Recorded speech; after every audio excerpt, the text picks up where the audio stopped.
starting off in the jar. It's starting off in the jar. Don't we just love that for me? Yes, good night, Salad. I don't know if you already left, but have a good night. Hello, Log. How are you? Friday is tomorrow. Woo! We did it. We've done it. Almost. We're almost through the weekend. Well, welcome to Rizz 101 with your professor, the Rizz mistress herself, Nova Starling. Doing great, getting tired? What are you, just not sleeping? Do I need to bring a hammer to wherever you are and knock you out so you can get some quality sleep, Log? You better be getting those 8 hours. This is a threat. Anyway. No, actually. That's really funny. But seriously, I don't know. You may be going through like a bout of insomnia or something. And if that's the case, totally relate. Just for no reason. Like an entire week, I'll just like not be able to sleep and it's the worst. But you know what? That's the perfect time to be able to binge watch shows. Speaking of binge watching shows, are you a fan of The Boys? Oh my god. I didn't even know. Apparently, the first 3 episodes dropped today. Today. I don't even know how I think maybe it was like one of those, you know, when you open up like, not Internet Explorer. That doesn't that doesn't exist anymore. But I think Microsoft Edge, and they have those little stupid articles. And most of them are like doom and gloom. Well, I found one that was just like, season 4 of The Boys is out. I'm just like, oh my god. I have to go watch it. And I support TV shows from here on out dropping the first 3 episodes and then releasing them weekly until the season is over. Like, what better way to drum up hype? Like, holy shit. I'm not, but I would like to watch it. Look, this is exactly what I did for my coworker, and this is probably what will get you. You just need to go YouTube, go look up on YouTube a recap of seasons 1 through 3 and Legion, which is like a spin-off, but it's still within the same universe. Watch a recap. That's about 30-ish minutes. And then watch the first 3 episodes of season 4. If you hate it, you can drop it right there. Oh, you don't even need to watch the first 3 episodes. You can watch 1 episode, but guaranteed you will be glued to the screen. You will not want to stop. It's that good. Yeah, write that down. You'll be taking a lot of notes today, Log. I hope you brought a pen and pencil. Pen and pencil. Don't forget paper.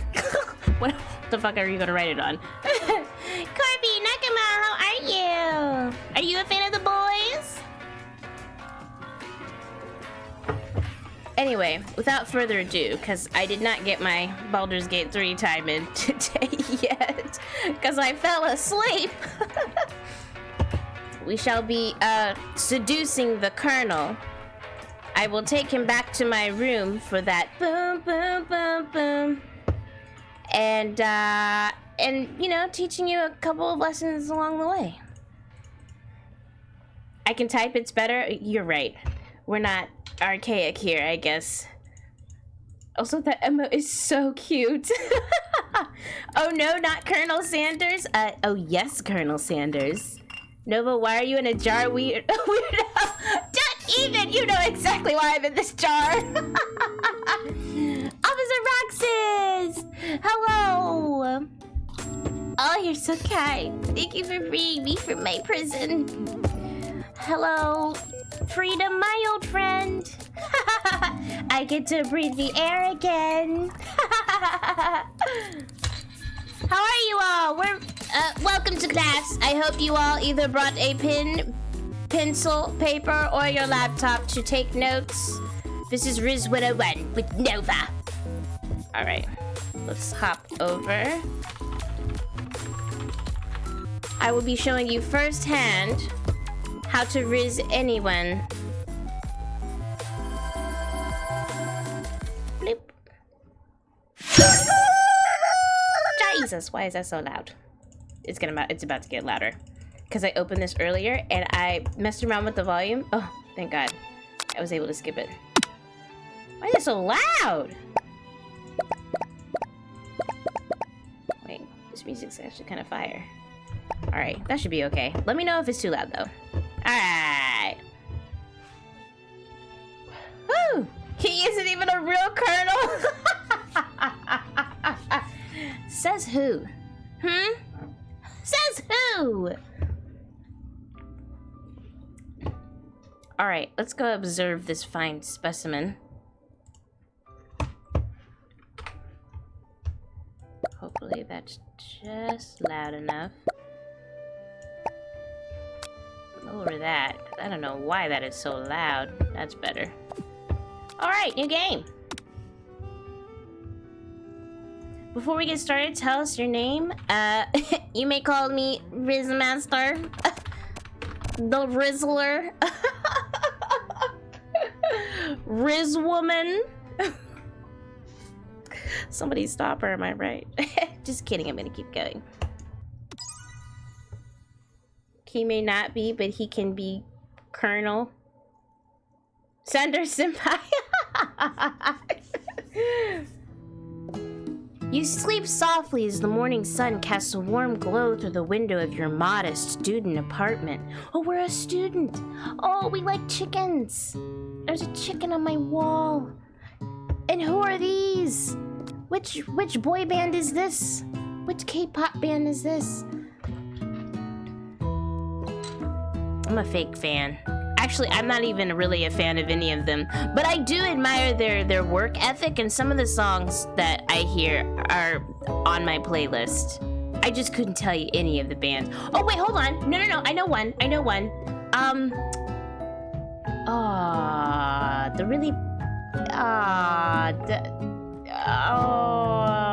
Now I'm embarrassing myself. Let's keep going. I don't remember. Hey, intern, how are you? Popcorn chicken, I get it now.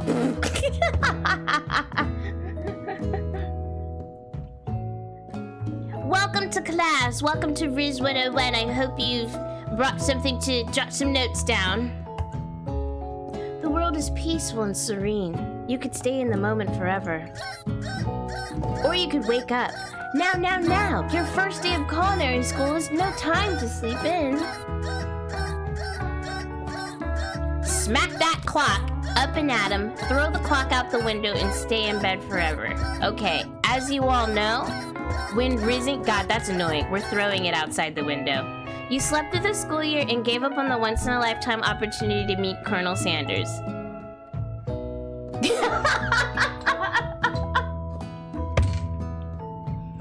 I'm sorry, did I go into a coma? It said I slept throughout the entire school year? That's weird. Let's try that again. Holy shit, day 13, technically day 12, because I missed day 10 because I had to go to urgent care because I accidentally stuck myself with a used needle. But we don't have to get into that right now. Anyway, we will make up day 10, but I didn't want to mess up the days, because, you know, June 13th, my 13th day. It was gonna drive me crazy if I was one day behind. Dropped out of school just like that. Yup. Damn, first class is over. No. And see, look, I also taught you about the importance of not giving up. Okay, so this time we'll actually get out of bed. Yep, let's get up. Smack that clock and up and at 'em. I'm gonna have to leave class early. I'm going out to celebrate my sister's birthday. Oh, you know what? Good reason to leave class early, please. I mean, she has no idea who I am, but you just let her know a random internet stranger wished her a happy birthday. So we'll have somebody send you the notes later. Lying in bed, you stare at the ceiling, thinking about everything that awaits you at the prestigious University of Cooking School, Academy for Learning. UCSAL. Your mind begins to wander. Who will be there? What will you cook? What should you wear? Time begins to fly by and you find your imagination getting away from you. Please. Your first lesson. You gotta take this shit seriously. You're on a mission, people. You're on a mission. Take it seriously. I'd better make sure to arrive prepared for the first day. You bust through your morning checklist. Teeth brushed. Hair combed. Pits deodorized. Nothing can stop you now. Thank you for the link, Corby. You confidently grab a biscuit, strut out the door, and head off to class. Not the hump.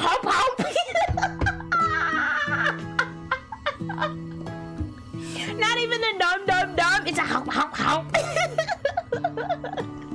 Just what you needed to get your blood flowing. Oh, welcome, Neon. Welcome to class, Neon. I hope you brought something to jot down notes.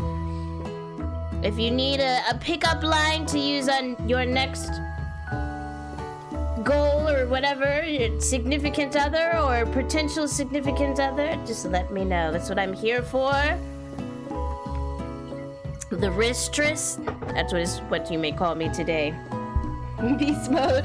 I go crazy for those biscuits. They do look really fluffy. I think those are my favorites. The ones that you can just like peel and there's just like layer after layer after layer. Oh. Standing in the quad, you gaze upon the magnificent University of Cooking School, Academy for Learning. Could use a pickup line? Of course, Neon, of course. This is one that you can use next time.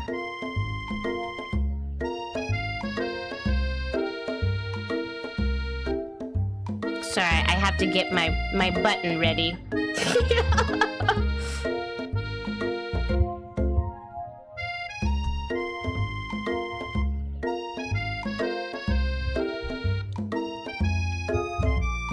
My button won't load. Button, please. Okay. I got it. Is your name Google? Because you're everything I've been searching for.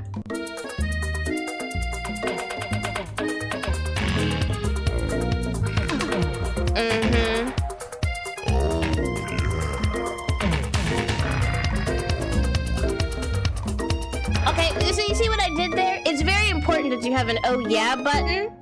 Just like one of those that was easy buttons, you need to get an oh yeah button. After every pickup line, you have to click that button. Write that down. Unfortunate.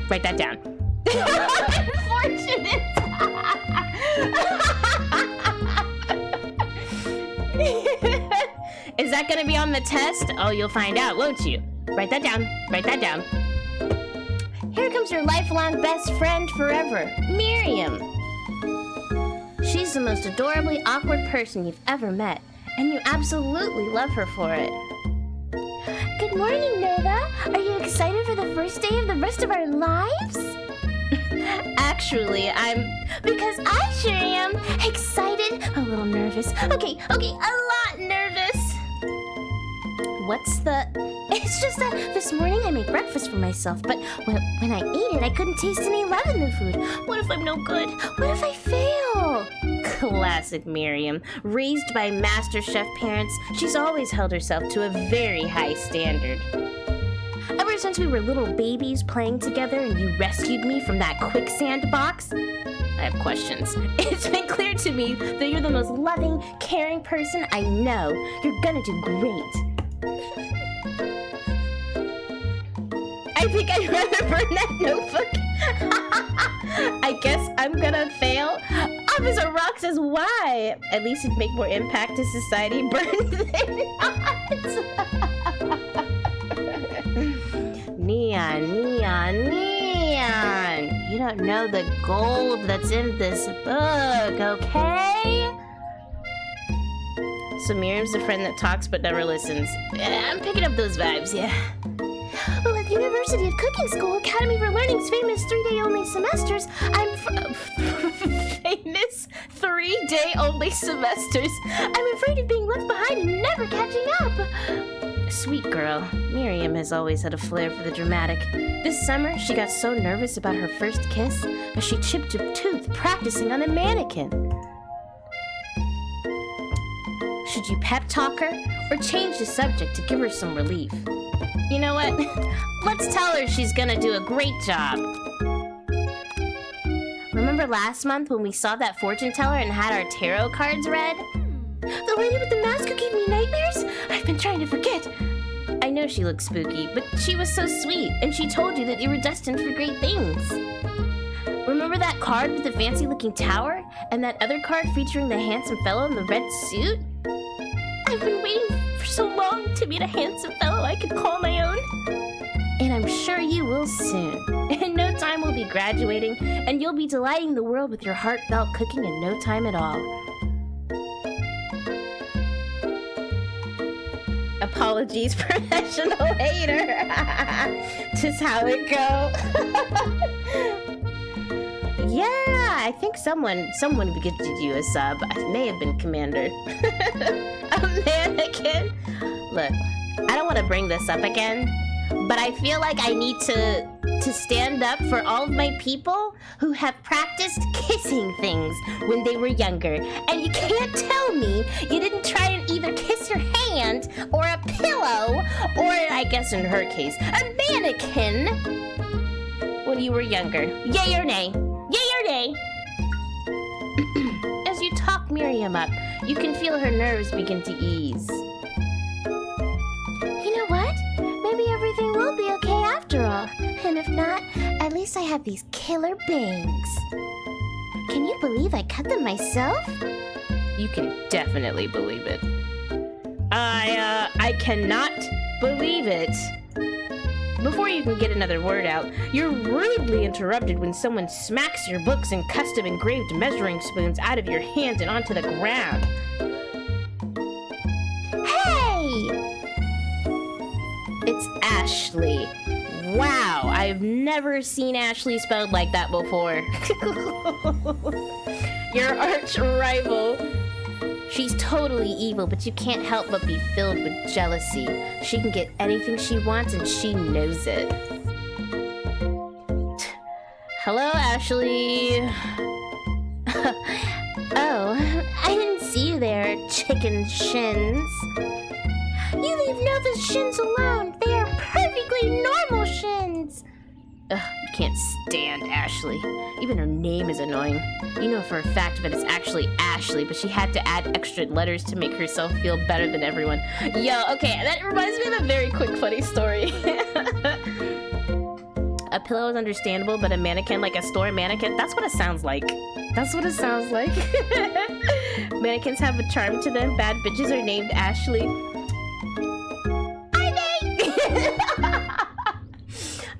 So I work in a doctor's office, and we literally had a rep come in, introduced herself as Jackie, but then, like, as she was writing her name down, she spelled it like Jacques, like the French Jacques, and she was just like, I just love how this looks. Like, my name is Jackie, but I spell it like this. I'm just like, but, like, is that the government way to spell it? And she was just like, no, but I like how this is spelled. I was just like, okay.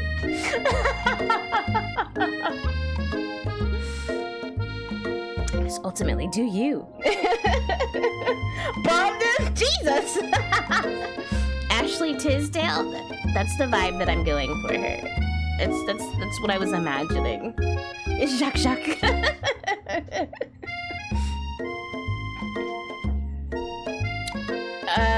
Okay.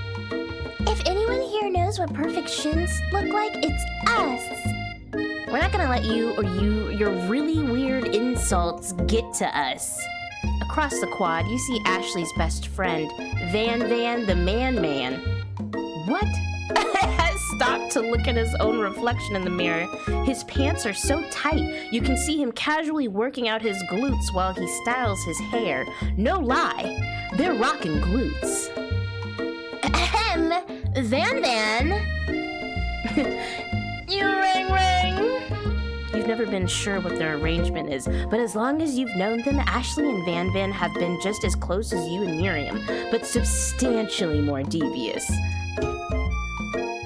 Jackie, what are these names? Hello, sir. Looking like a JoJo character.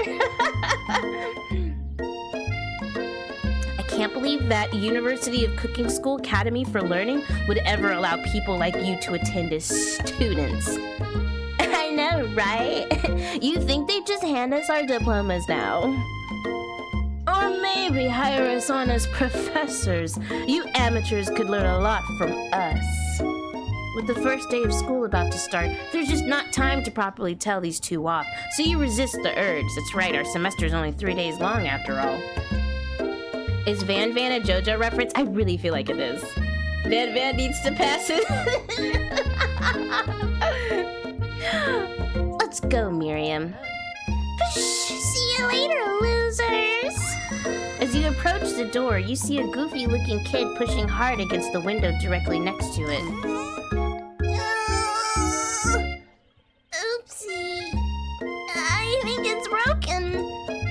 You reach forward and easily pull the door open. That should do the trick. I love you. I think you mean thank you? My name is Pop. I was named after my Pop. He's old. Could someone like this also be a student at the school? He must be one heck of a chef. Also, his name tag clearly says Bob, but I guess he's reading it upside down. Hi, Pop. I'm Nova. So, are you gonna make me hold this door all day? Nope. And with that, the young man walks into the building ahead of you. Is it just me, or is he kind of cute? I think it's just you. I want to plot this person.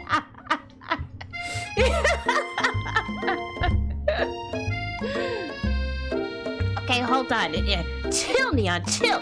Maybe he's got some potential, all right? We'll have to see, okay? Put a little faith in Pop or Bob. His Bob, because he got that Bob cut? No! You both shrug your shoulders before following him into the building. You stand at the edge of the room, unsure where to sit. Other students wander in and keep themselves busy chit-chatting. Guys, look! It's a right triangle! Yay! That was it. That was it. That's all I had. Oh my god, it's a dog! A scruffy-looking pooch takes his place at the podium at the front of class. Adorable! Is the dog gonna be teaching us how to cook? What the fuck? It speaks! Now, quiet down, everyone. Who is this unreasonably cute pup, and why is he in our culinary class? There's math in Rizz class. Now I'm for real gonna fail. He peaked at childbirth. Hot damn. I mean, Officer Roxas, you do have to, like, measure stuff out, you know? And, like, if we ever bake a cake, or, you know, we start kneading that dough, if you know what I'm talking about, you know?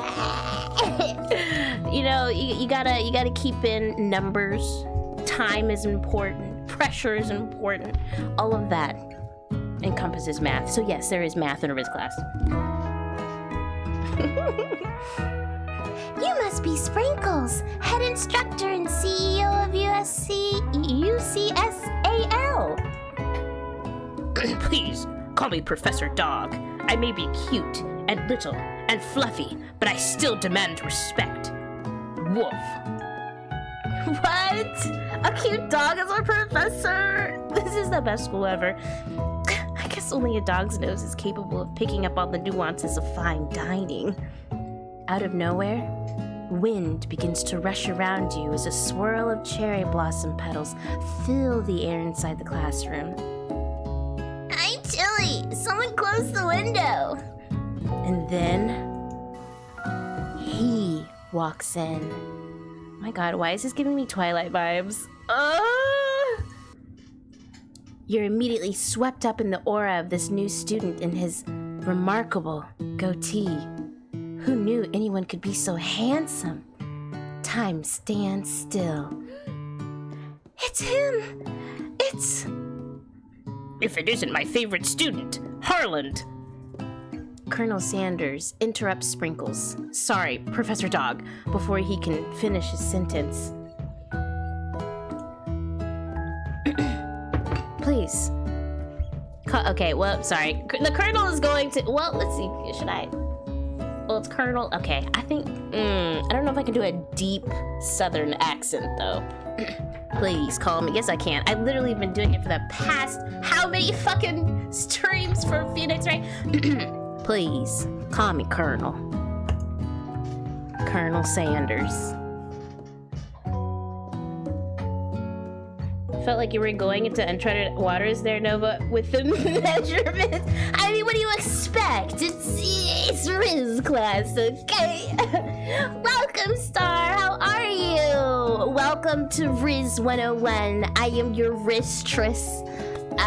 Nova, I hope you brought something to write with and something to write on, because I will be educating you in the path of Rizz-8ness. Rizz, I was trying to go for greatness and combine Rizz, doesn't matter.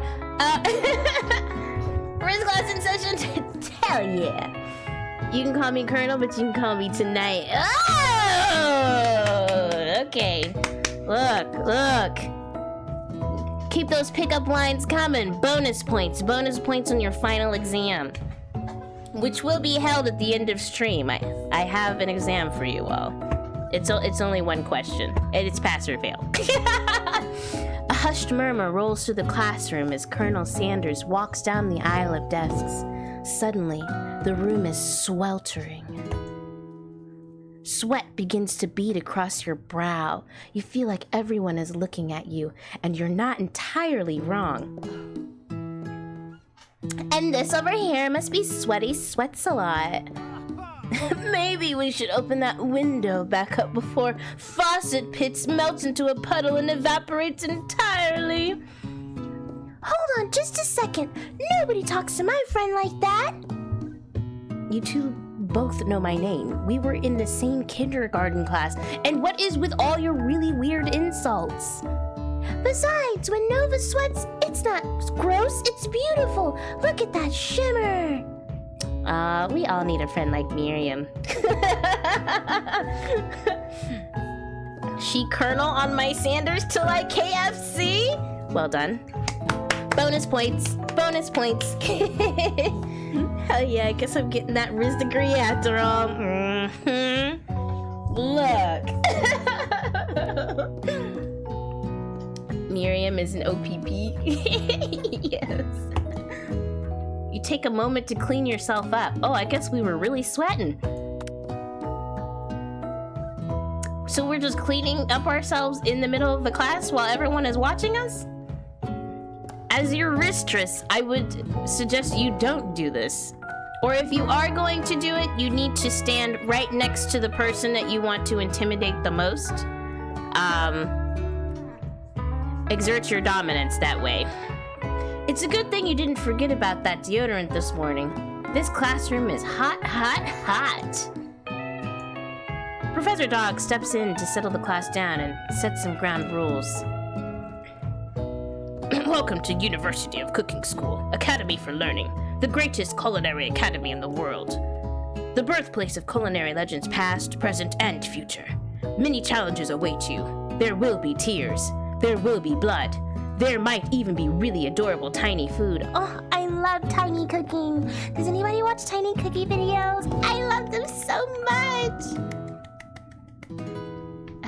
I want to eat a tiny meal one day. I just want to like eat it in one gulp and be like, wow, that was really unsatisfying. Let me go get some real food. I can get that office job I've always wanted to be corporate. Yes, Amazoraxis, with this degree, it's gonna take you places, baby. It's gonna take you places. And when all is said and done, there will be a battle. You will lift your sporks and compete in the broom cooking arena. Just then, another student enters the classroom and interrupts the professor's rousing speech. Hi guys, sorry I'm late. I hope everyone had a good summer. I really miss... Quiet! Late to class is bad enough, but interrupting my monologue? You're on the fast track out of here, young man. Are you sure you're even in the right place? Don't you recognize me? This is my 3rd year in this school with you as my teacher. Everyone stares at him blankly. Does no one remember me? You're expelled if you utter one more word before I finish.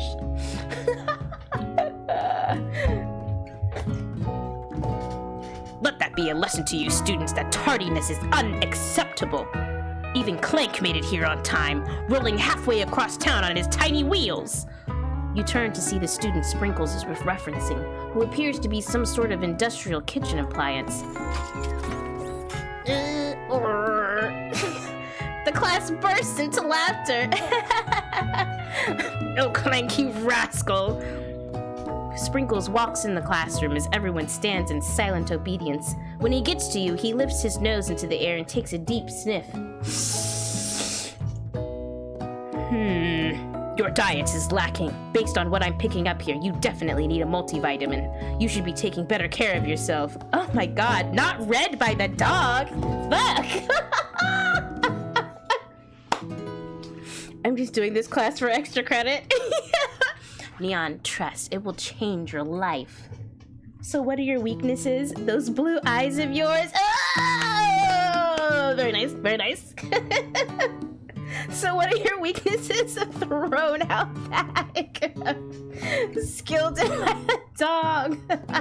And he literally said he walked past everybody else. You can't tell me we're all taking care of ourselves, okay? Vitamin D deficiency is very real in the States, okay? You've never had a talking dog as a teacher before, but Sprinkles' reputation for being smart but tough is well known. You decide to try and butter him up by giving him a treat from your pocket, but what kind?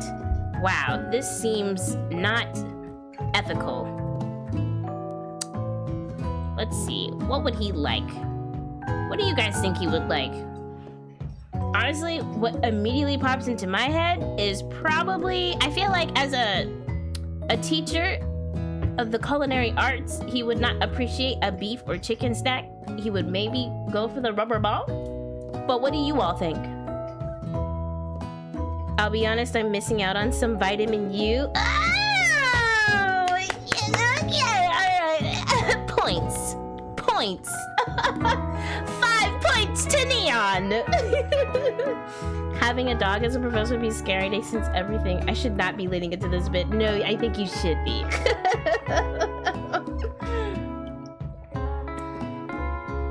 Oh my god. I'm telling you, he's going to have... Who can say no to balls? I think we all love balls here. Am I wrong?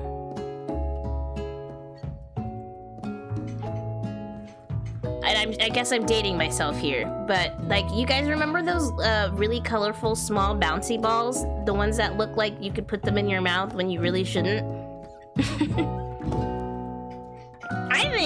I think we all love balls here, okay? Balls are great. See, that's what I'm talking about. Okay, I'm gonna give him a rubber ball. What do you mean, huh? You know what I'm talking about? The very, like, they would come in the, oh, fuck.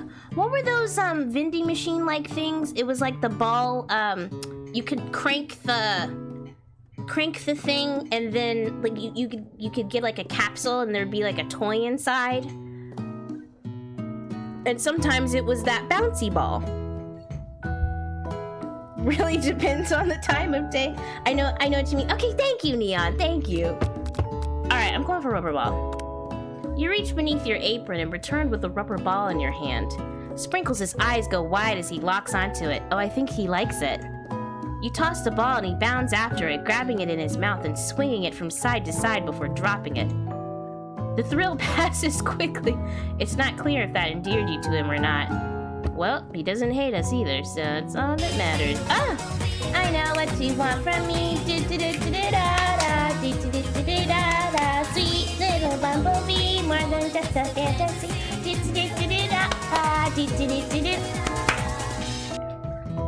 Welcome! Welcome, Raiders! Welcome, Ash! Welcome, friends! How are you? Welcome to Rizz Class 101.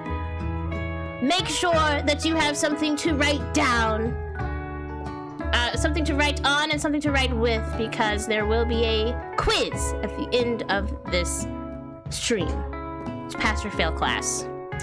But you can earn bonus points by throwing out some of your best pickup lines. How are you, Ash? What were you playing? Minecraft! Ooh. Are you building some stuff? Or doing some parkour? I love doing Minecraft parkour. I haven't even played the regular Minecraft game yet. I'm just out there parkouring. But yes, welcome, and yeah, I've been playing a lot of Minecraft. I don't even blame you. Oh wait, hold on. I have something for this. I have something for this. Wait, hold on. Chill. Oh, you guys are gonna love this. Or you're gonna hate it. No, you're gonna love it. Oh, okay, here we go. I need to stop that for a second. Are you a Minecraft, Vince? Cause I can't get over you.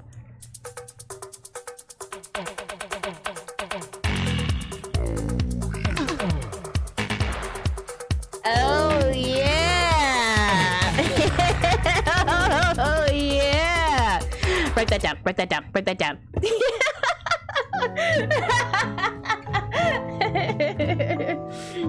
I'm building my house. Very nice. Don't do me building our house. What? Neon, are you helping her build the house? Is that why it's... Or is this like a comrade thing? Is this like a Russian comrade thing? A communistic comrade hour everything thing? Just trying to get extra points? Oh, okay. I had to suss that out for you. I'll still give you points, but just 1 point for Neon. If it'll help me pass, might as well.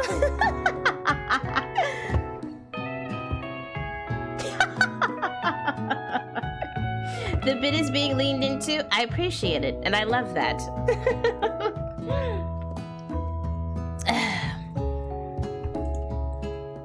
Settle down, young chefs. Take your seats and prepare to have your minds open to the amazing possibilities of culinary creation. As everyone rushes to claim their favorite seats, you're left standing at the front of the room. Only 2 options remain. Hey, Nova! There's still a seat next to me! Oh, there's still a seat here. Seems that no one has claimed this seat next to me, if you're interested. Sorry, Miriam. I was gonna say bros before hoes, but the sentiment is not technically what we're... Doesn't matter, she'll understand. We're trying to get some of that poontang. Are you the bit? Because I'd love to lean into you. Ah! 5 points to Neon. Excellent, excellent, excellent. No. Keep leaning. Embrace it, Neon. Drown in it. Yes. Become it. We love it. We love it. Bros. Oh my god. Bros before girls. It's hard. You move to take your seat by Colonel Sanders. It appears he brought no books, pens, or pencils. However, his perfect upright posture shows off a seriousness that makes you confident in his desire to learn. Thanks for offering me this seat. I've only had 2 rules. Do all you can and do it the best you can. It's the only way you ever get that feeling of accomplishing something.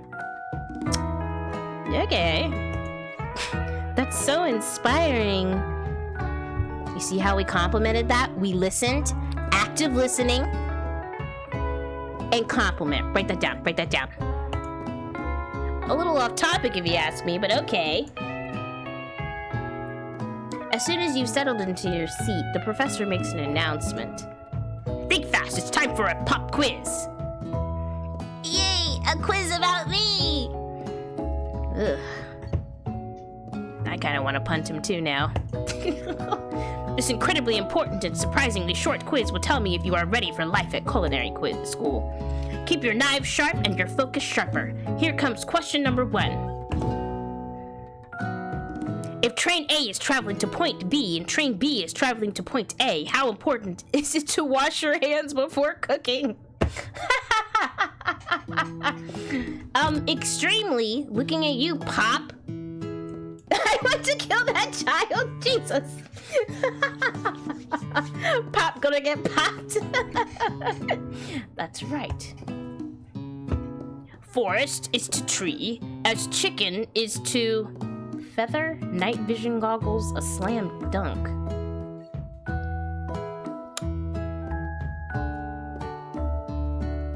Feather. That's right! What is the most efficient eating utensil ever created? A comically oversized fork, a meat tenderizer, a spork. Oh, of course it's a fucking spork. Do you guys remember? You know what they say? 7 days? Last I checked, Neon, none of us watched some cursed-ass videotape. I don't remember a creepy-ass girl crawling out of a well and coming towards me very slowly.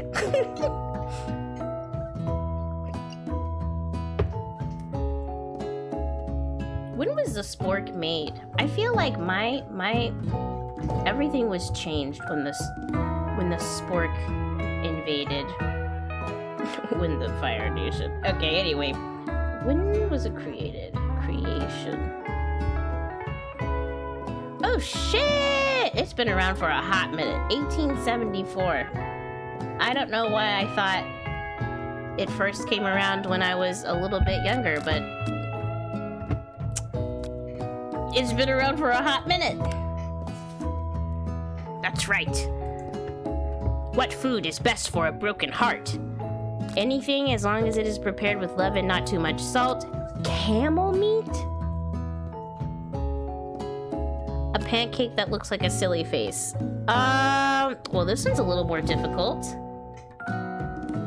I mean, not the camel meat. I don't think that one's meant for a broken heart. But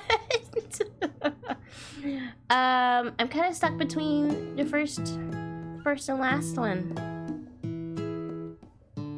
Sure shit doesn't mean you aren't cursed. That's fair. That child is definitely cursed if I've got to do something about it.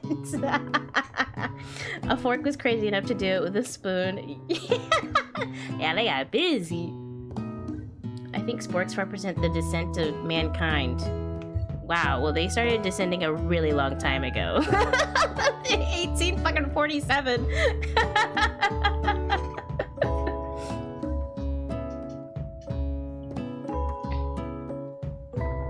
It's been a very long descent.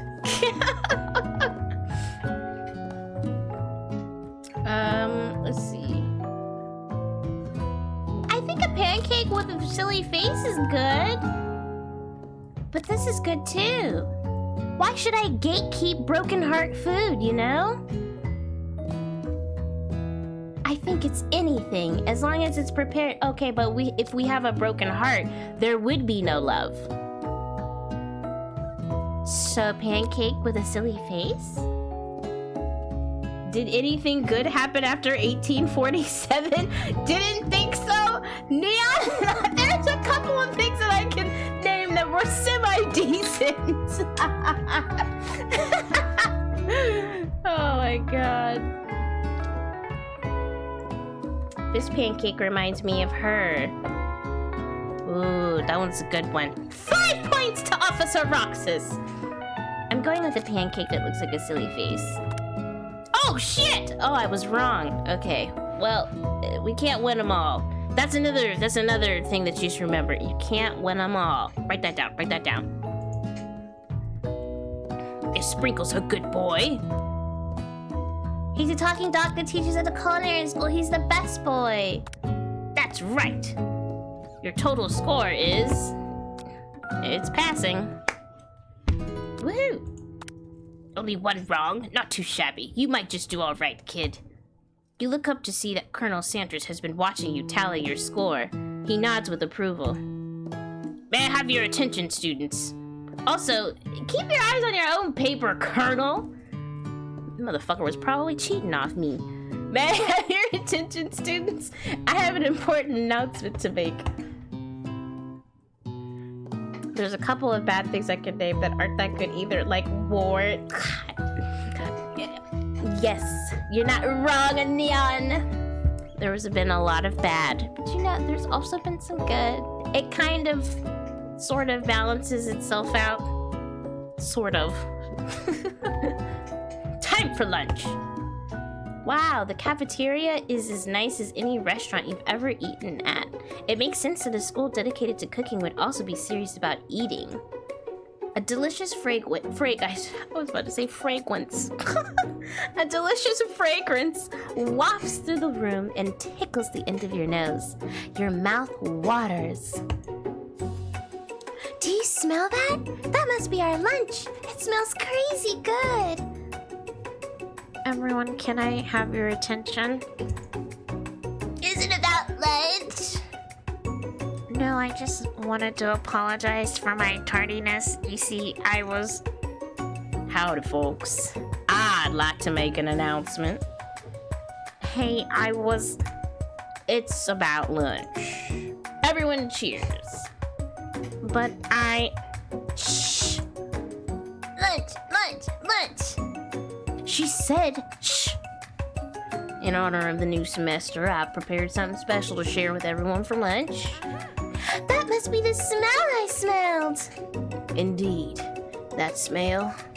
You hold your breath, waiting to see what food this mysterious student has created. You've heard that he's very talented, but were the rumors true? Is this. Hey girl, are you war? Because neither of us are going to be happy by the end of it. Yeah, so accurate, but you know what? A +1 for the attempt, but a -1 because she's not gonna say yes. Bro, no one cares about your tardy. We just want to eat lunch. He doesn't even have a name. He's totally failing this class. Colonel Sanders lifts a large bucket above his head. Its contents glimmer in the light. Piled high are huge pieces of chicken, breaded and fried to a crispy golden finish. The aroma envelops you, and you begin to feel warm and safe.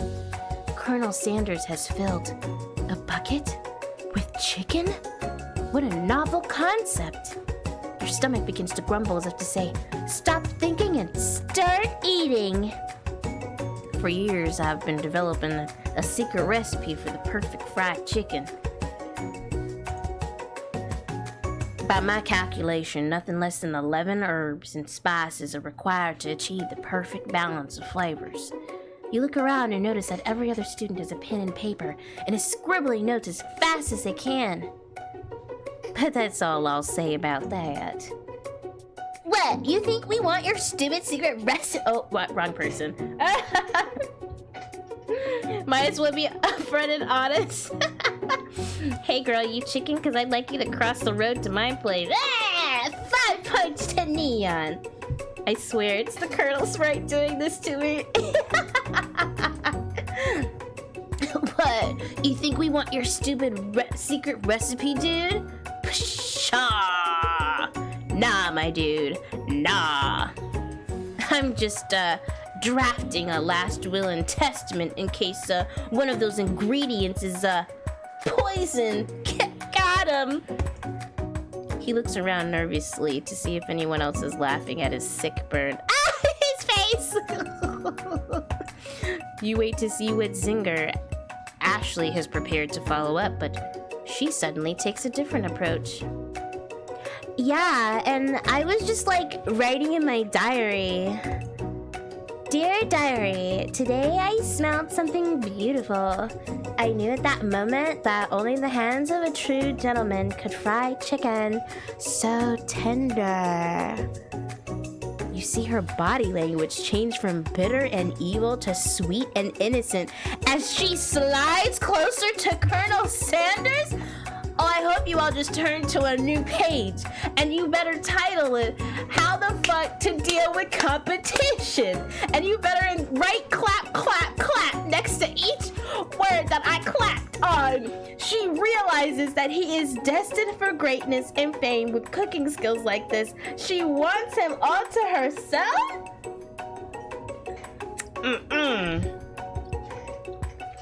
Oh, we going to war. Van looks strange, bizarre even. That's a good one. Oh, please. Well, Van, the man. If you don't want any, I'll take his. Whoa, hold on. I mean, I guess I'll try it. He takes one bite, and his eyes grow wide. He starts contorting his face as he tries to hold in his pure exhilaration and act unimpressed. Easy now. There's enough for everyone. Please, my fellow classmates, dig in. You take one of the pieces of fried chicken out of this bucket. Do we just not know what a bucket is? Why is it in quotation marks? And sink your teeth into it. It's amazing. Tasting Colonel Sanders' food transports you to another dimension. Alone with your taste buds, gripping a drumstick in your hand, you float weightlessly. Savor the moment and everything that it tells you about Colonel Sanders' culinary heart. The flavors in your mouth are beautiful, pure, heavenly. I have a supplier for body bags if you need. Neon, we do not go to murder. Immediately. That's gonna be step 5, okay? How to deal with competition? Easy, just rev the car. Why not? Cause you gotta try every possible option before murder. It's just it's good taste. It's good taste. The flavors in your mouth are beautiful, pure, heavenly. What a guy. Alone with the flavors, you feel something that can only be described as love. For a man? For a flavor? Are they the same? After tasting his food, you try to get some one-on-one time with Colonel Sanders. Let's approach him. Colonel Sanders smiles ever so softly as you approach. He stops what he's doing and allows you to break the silence. Colonel, I wondered if I could talk to you for a second. Anything for a fellow chef? What exactly was on that chicken? How bold to come out and ask. It's an idea I had for it. Where the hell did he get that from? It's an idea I had for a new combination of flavors that will make me my fortune and establish my legacy for all time as I open a chain of highly successful fried chicken restaurants. No big deal. It's just you and me here talking. I can keep a secret. In fact, I've got some of my own that I'd be willing to trade. What's the rush? The semester's only getting started. We've got 2 more whole days to get to know each other. Ugh! He's clearly not going to give it up easily, but it doesn't hurt to be persistent. You know what they say about secrets, Colonel. Shouldn't learning be fun? You've got moxie. I'll give you that. Colonel Sanders looks both ways to make sure you're truly alone, and then leans in. You can feel his warm breath as he whispers. Just one ingredient, but you can't tell. I use...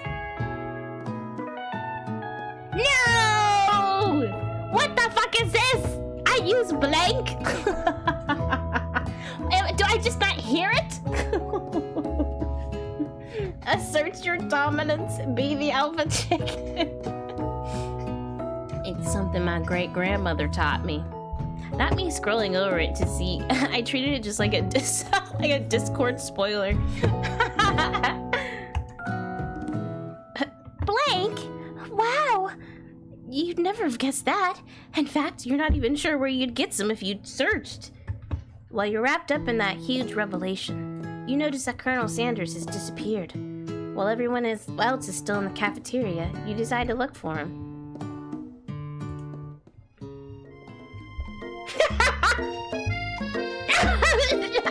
Jeez, nuts are Beth.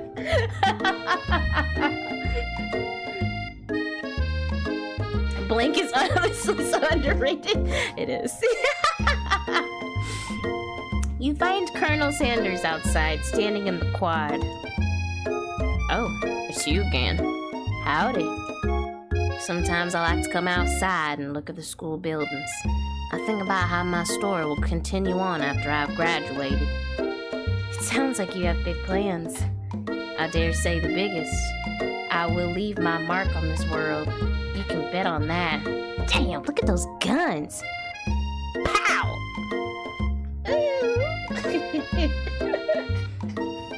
Hey girl, you Moxie? Cause I'd like to show you to other people and... Oh, and say you're all mine. Okay. I like it though. I'm still giving you +5 for that. That was good. That was good. Alone together for the first time, you figure now is the perfect moment to show your personality to him. Neg him to show your own strength? Neg him? Neg him? Wait, like assert dominance? Wait, isn't that what they do for like the pecking order? Isn't that called negging? What the hell is negging? Thomas and Roxas, damn it.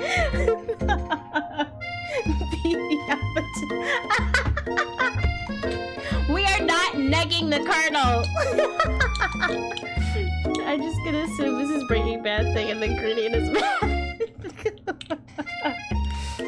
Wow him with a big idea to add an additional ingredient to really spice things up. Be modest but thoughtful. It's much funnier that way.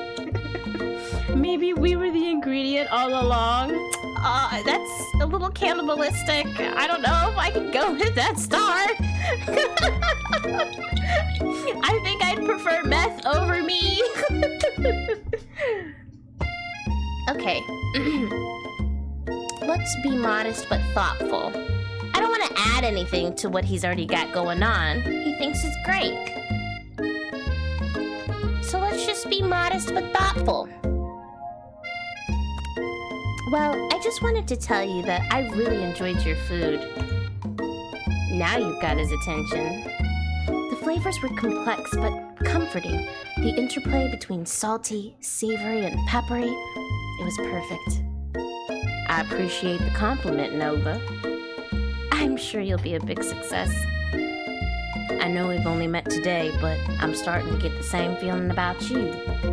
We should head back inside. The next lesson starts soon. You step into the massive cooking arena where the afternoon lesson will take place. Each student gets an oven and all the tools and ingredients they could need. Look at this place! It's magnificent! Finally, we get to show our stuff! Wait a second.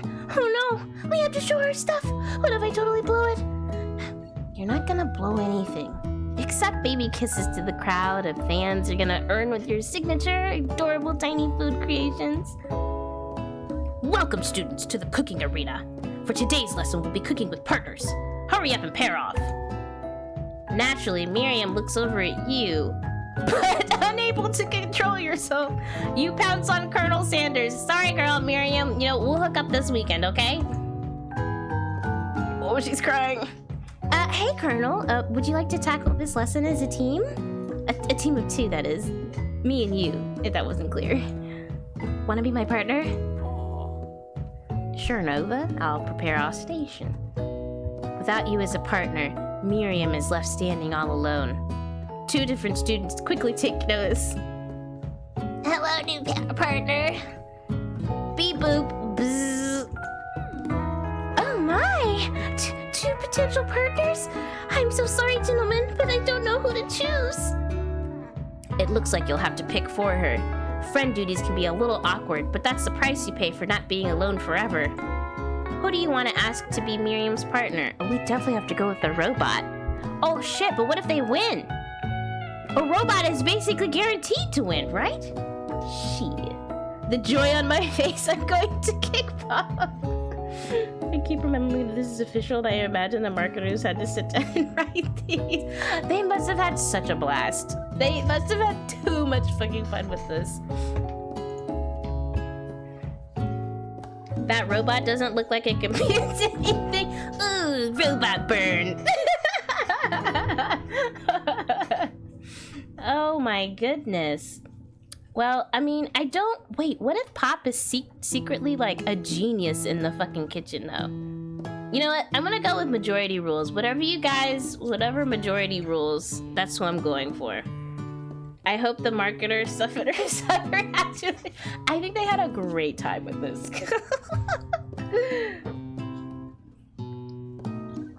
It's up to you all. Who should we pick? Who should we pick for our bestie? Our besto friendo? Clank. That's one for Clank. Pop takes off his disguise to reveal himself as Gordon Ramsay. And he starts calling everyone idiot sandwiches. Oh my gosh. Clank has a less kickable face. Fair, fair. Officer Roxas, do you have a preference? And if you end up choosing Pop, I'm just going to flip a coin.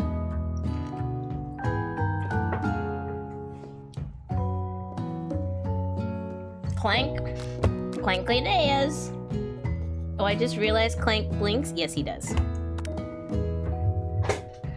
Sorry, Pop, but I think Miriam will be partnering with Clank today. It's okay. I already ate. Okay. It's not entirely clear if Pop has any idea what the point of school even is at this juncture. Clank is clearly excited to have some attention. He heats up and begins to roll back and forth. Warp, warp, warp. Hold on there, fella. We don't even know the assignment yet. Technically, Clank might not have a face, but there's something charming and earnest about him. Bzz. Tissue? I hardly know you. Clank judders and the panel shakes loose. You get the impression that this is a sign of affection. Looks like you two will be fine. Now it's time to focus on your own cooking classwork. Oh no! Creature against nature. I pray on Pop's downfall on God. Pop can get the Pop out of here. Alright, you two. For today's lesson, we're going to keep it simple. Pick a basic dish and divide up the steps. No chef is an island. It takes 2 flints to make a fire. You get the idea. Which dish do you suggest to your partner, Colonel Sanders? Okay. Steak tartare seems easy enough. It's fancy and you don't even need to cook it. Using octopus will blow Colonel Sanders' mind. Your grandmother's mashed potato. It's the mashed potatoes and gravy. I've always been something of a down-home chef. I was thinking we could make something warm, inviting, comforting.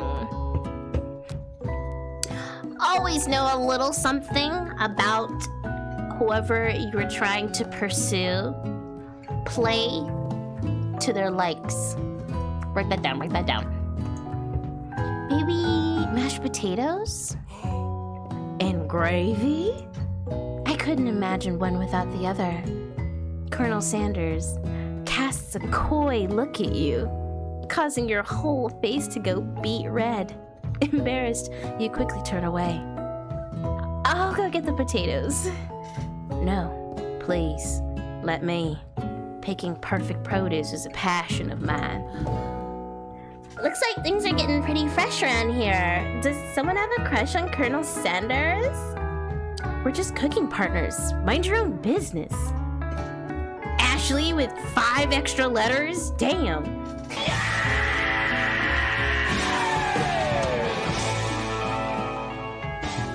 Oh hey, sorry it's a bit late.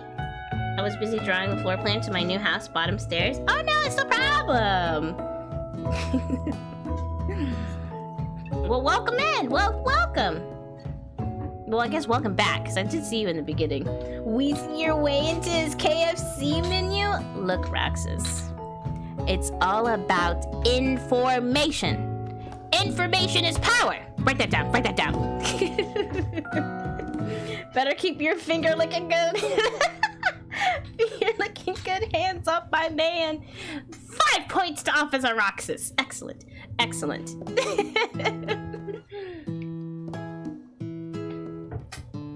Sanders' heart is my business. Oh, wrong accent. Sanders' heart is my business, and you'd better keep your fingers off my man. Who does she think she's talking to? Did someone call for me?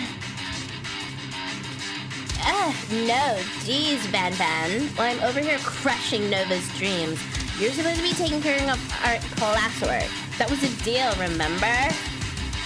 Colonel Sanders returns, arms full of peeled potatoes. I'm not crazy. Did the music just change?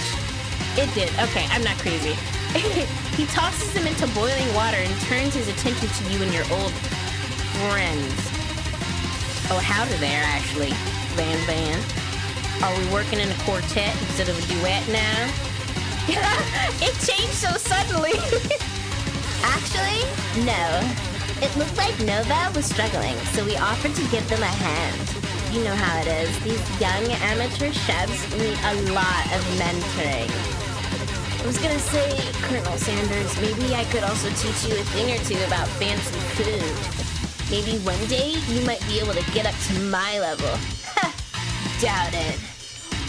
Don't be rude, Van Van.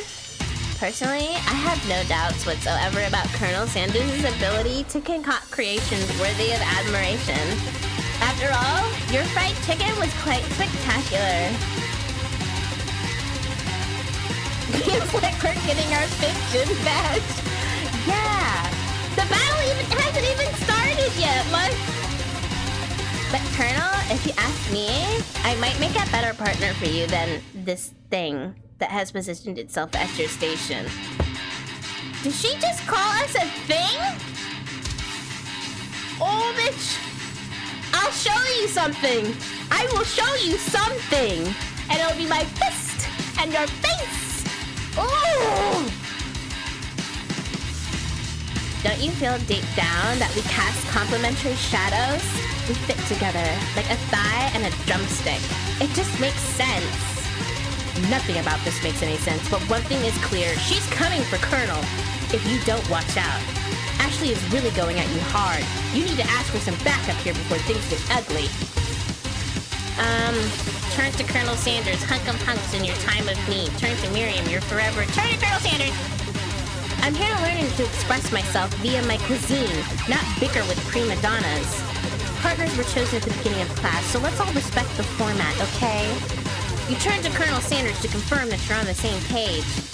I chose Colonel Sanders, and Colonel Sanders chose me. Isn't that right? He looks so disgusted. A businessman respects all fair agreements, from contracts to handshakes. I took on Nova as my partner for this activity, and I stand by it. Based on your team's behavior, I'd say you're perfect for each other. Neither of you has Nova's natural talent or their loyalty. Being defended by Colonel Sanders leaves you feeling proud and full of potential. You look for Sprinkles in hopes that he might step in, but he's nowhere to be found. Darn those cute corgis in their short but sturdy stature. You look down at your station and realize that in the tension of the moment, your hands have been cooking on autopilot. What? Distracted by the drama, you've already crushed the boiled potatoes into a perfectly creamy mashed texture with plenty of butter and cream for flavor. It's as if your natural passion guided you through the steps you know so well while your attention was elsewhere. I know just what to do. Alright, call Vaporeon! Pikachu, I choose you! Just kidding. Colonel Sanders extends his hand. He's holding a beautiful white porcelain gravy boat, out of which pours a smooth brown gravy smothering your nearly finished potato dish. Oh, thank God. We got through it. I was trying to go as quickly as I could. Gravy flows down the mound of mashed potatoes. The results look spectacular. Granny would be very proud. And Vaporeon is a scary sight. Colonel Sanders holds a spork out to you. Not the fucking spork. You reach out and grab hold of it, but he doesn't immediately let go. The two of you stand holding the same spork, and for that small moment, all of the madness and pressure in this crazy world stops. Your eyes lock. The moment is electric. Time stands still. If you love something, set it free. Wait, what? Wait, what? Huh? Okay. Together, you dig the utensil into the mashed potatoes and lift a heaping sporkful up. When you see Ashley with a sinister look, you know she's plotting against you to be with Colonel Sanders. No! Not the fucking music! And then, filled with rage and without thinking, you fling the spork full of mashed potatoes right to Ashley's stupid, beautiful face. Then, do something! Do something! Scooping up a fingerful, Van tastes the dripping mashed potatoes and gravy and realizes that it's delicious. Horrified by this revelation, he slinks away. Will he ever be able to cook something with so much love and integrity? Hold on right there, Nova. We do not waste food in the broom cooking arena. Colonel Sanders, I expect better from you. If you throw one more spoonful, you both better be prepared to eat it from wherever it lands. Can I have potatoes, Face? Van rushes back over, a covered dish in his hand. Mashed potatoes with gravy? Is that a fucking axe? Pathetic. In just a few minutes, I prepared a full meal. Gaze upon my specialty, braised tentacle of octopus and my silky saltwater sauce, plated on a battle axe blade forged by my supreme chef ancestors. You've ignored me for too long. That ends now. It is I who will have first bite, and you will all look on with envy. The interrupting student rushes at Van and swipes a bite of his signature dish right off the plate. No, don't! Something about this dish doesn't strike my nose quite right. I think the octopus was rushed and may have turned in the process. The result could be toxic. Too late, it has been eaten. I think I left something in the oven. I don't feel so good. It killed him! What? Everyone step back! Don't take another bite! Wait, is he really dead? When you look back at the plate, the rest of it is gone. Oh, Neon, you got your wish! You notice the tip of the tentacle being slurped up in Pop's mouth. Pop winces in pain for just a moment, then is almost immediately back to his oblivious self. Oopsie. Nope, maybe next time. Tastes like poison. The entire class has gathered to watch Pop's final moments. Shock has frozen the whole crowd. They are as motionless as statues. The class bell rings, disrupting the moment and snapping everyone back to reality. It would appear that Pop's enthusiasm for trying new things despite obvious danger has inoculated him against poisons of all kinds. Well, we'll get him another way.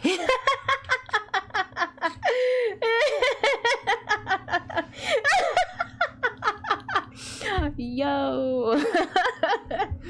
We've already had someone die day one of class. I'm not sure the professors here make enough money. Hello? I just turned into a ghost over here. His days are numbered. Seeing that you're shaken up by that really annoying student and all his nonsense, Colonel Sanders approaches you. I'm sorry you had to go through that. Please, let me walk you home. What? Like, for real? Oh, come on! You follow Colonel Sanders out of the room. At night, the school building is taken on another vibe entirely. It's dark and more than a little spooky. Colonel Sanders stands in the quad's neon glow and speaks softly. Those mashed potatoes you made in class today. Before you go on, I want you to know, they're not a great representation of my skills. I didn't even realize I was making them. They were amazing. Tasting them, it reminded me why I became so passionate about food to begin with. Colonel Sanders is getting choked up. Cooking is obviously important to him in a way that you find inspiring. Now might be the perfect time to tell him you're developing feelings for him. Colonel Sanders? Yes, Nova. There's something I need to tell you. God damn it!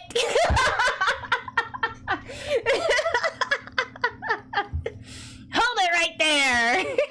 You killed somebody! You should be arrested for murder! Ay, ay, ay. My day was good. The boys, yeah, it was fabulous. I talked about it a little bit before stream. It was great. It was wonderful, wonderful, wonderful. Can't wait for the next episode to drop next week. I'm obsessed. There's something I need to tell you first. Oh, I know what you want from me. See, little bumblebee, more than just a fantasy. Welcome, Raiders! Welcome, Raiders, welcome. Welcome, Raiders, welcome. Hello, Mother Azape. How are you? Welcome to Rizz 101 with your teacher. The Rizz, what did I call myself earlier? I can't remember. You may call me Miss Nova. And I am here to teach you how to lay out your best pickup lines and attract anyone that you may have interest in. Here is an example of something that you may learn in class.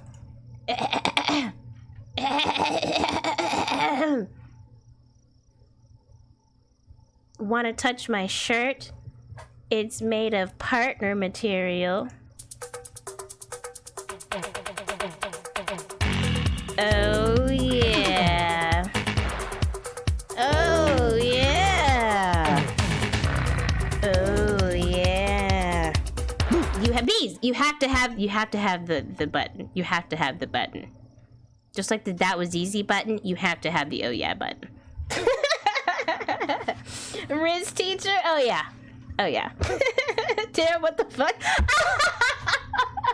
Look, I'm all about providing success with a capital S, capital U, capital C, capital C, capital What a story, Mark. Capital SES. I spelled the suck part. Anyway. Hi, Katsy, how are you? What did I walk into? You walked into a good time, alright? We're already halfway. We're already a third of the way through our semester at the culinary arts of the school's name was very long, but it's a culinary school, okay? And we're already a third of the way through because it's a 3-day long semester, and we're already halfway to the Colonel's heart. All I can say is write that down. Write that down. How are you, Katsy? But yes, what were you doing, Mother Azape? Art? Oh, are you animating some more?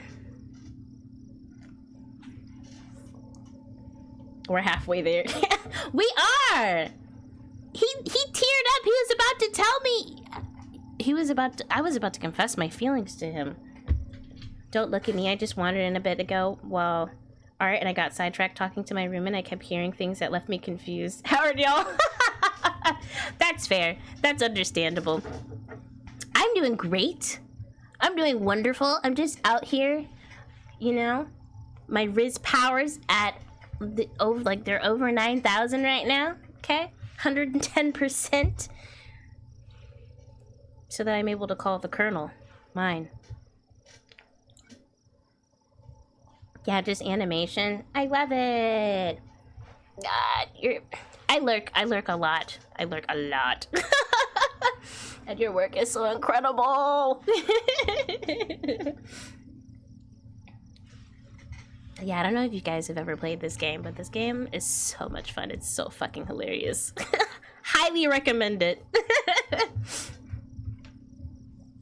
But yeah, Mother's Day, if you need to take care of like after stream care, get yourself something to eat, something to drink, or just get up, walk around, take a break, stretch your hands, do whatever you need to. We'll be here if you want to hang or lurk.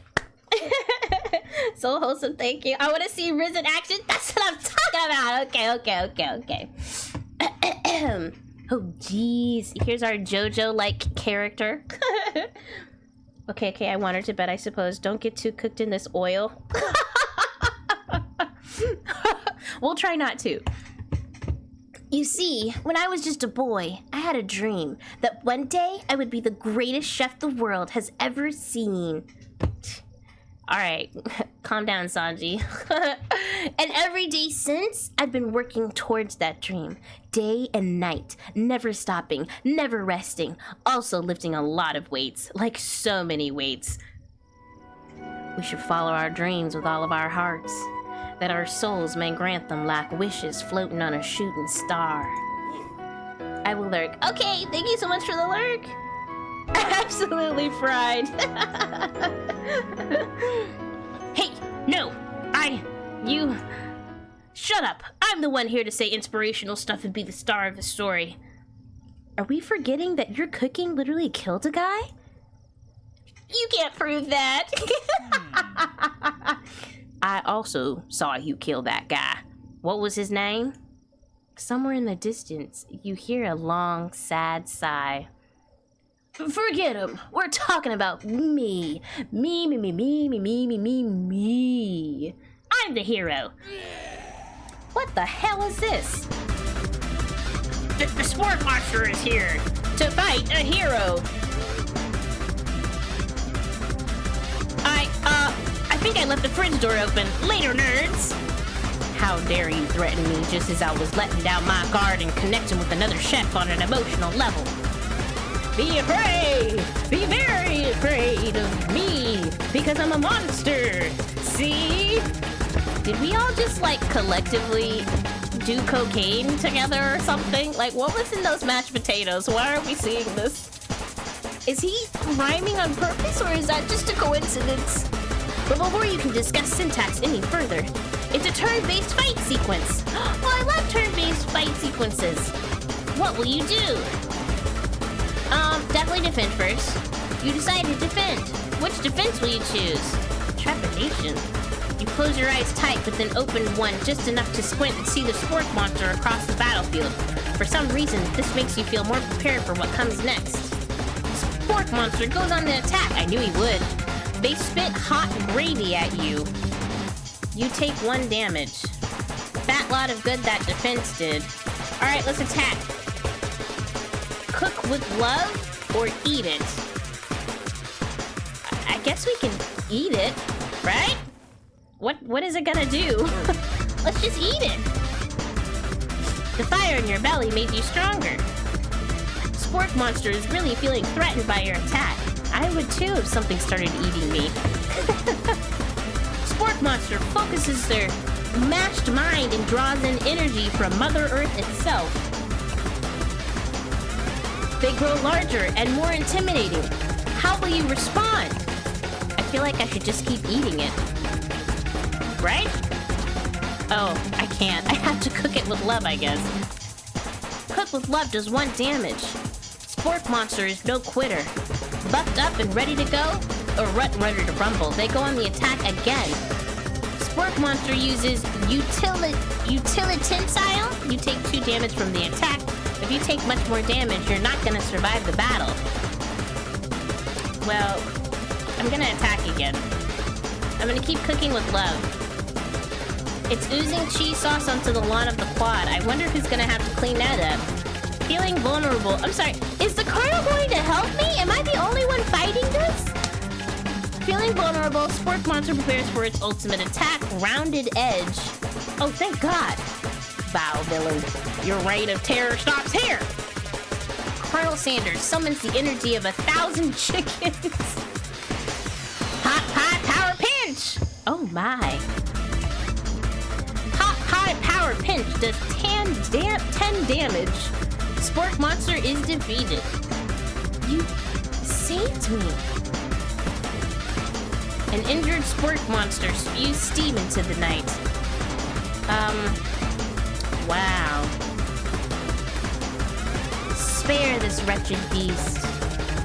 You managed to tamp down your disgust at the sight of this gnarly... I mean, we did already eat, like, 2 parts of it, though. Gnarly means long enough to realize that he is still a living creature with a pure soul who deserves your pity, not your wrath.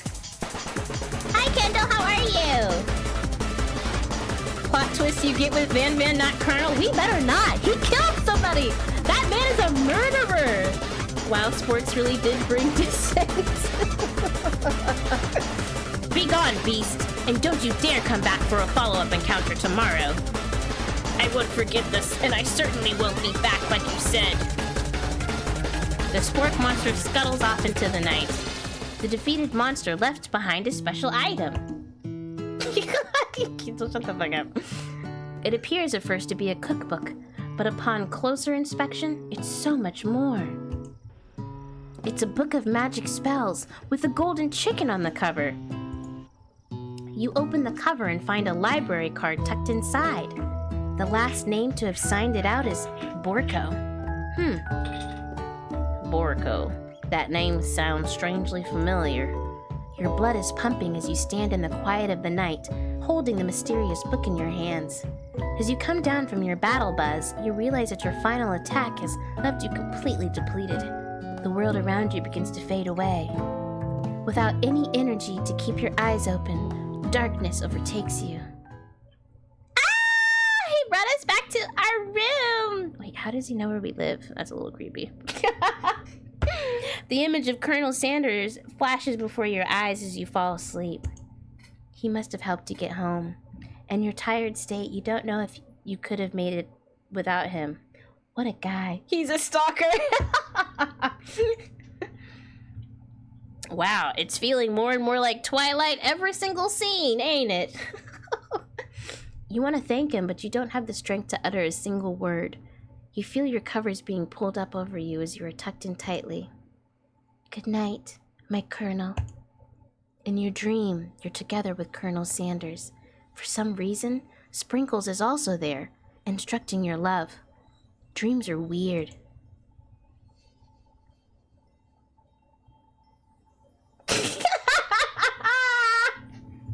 So stupid.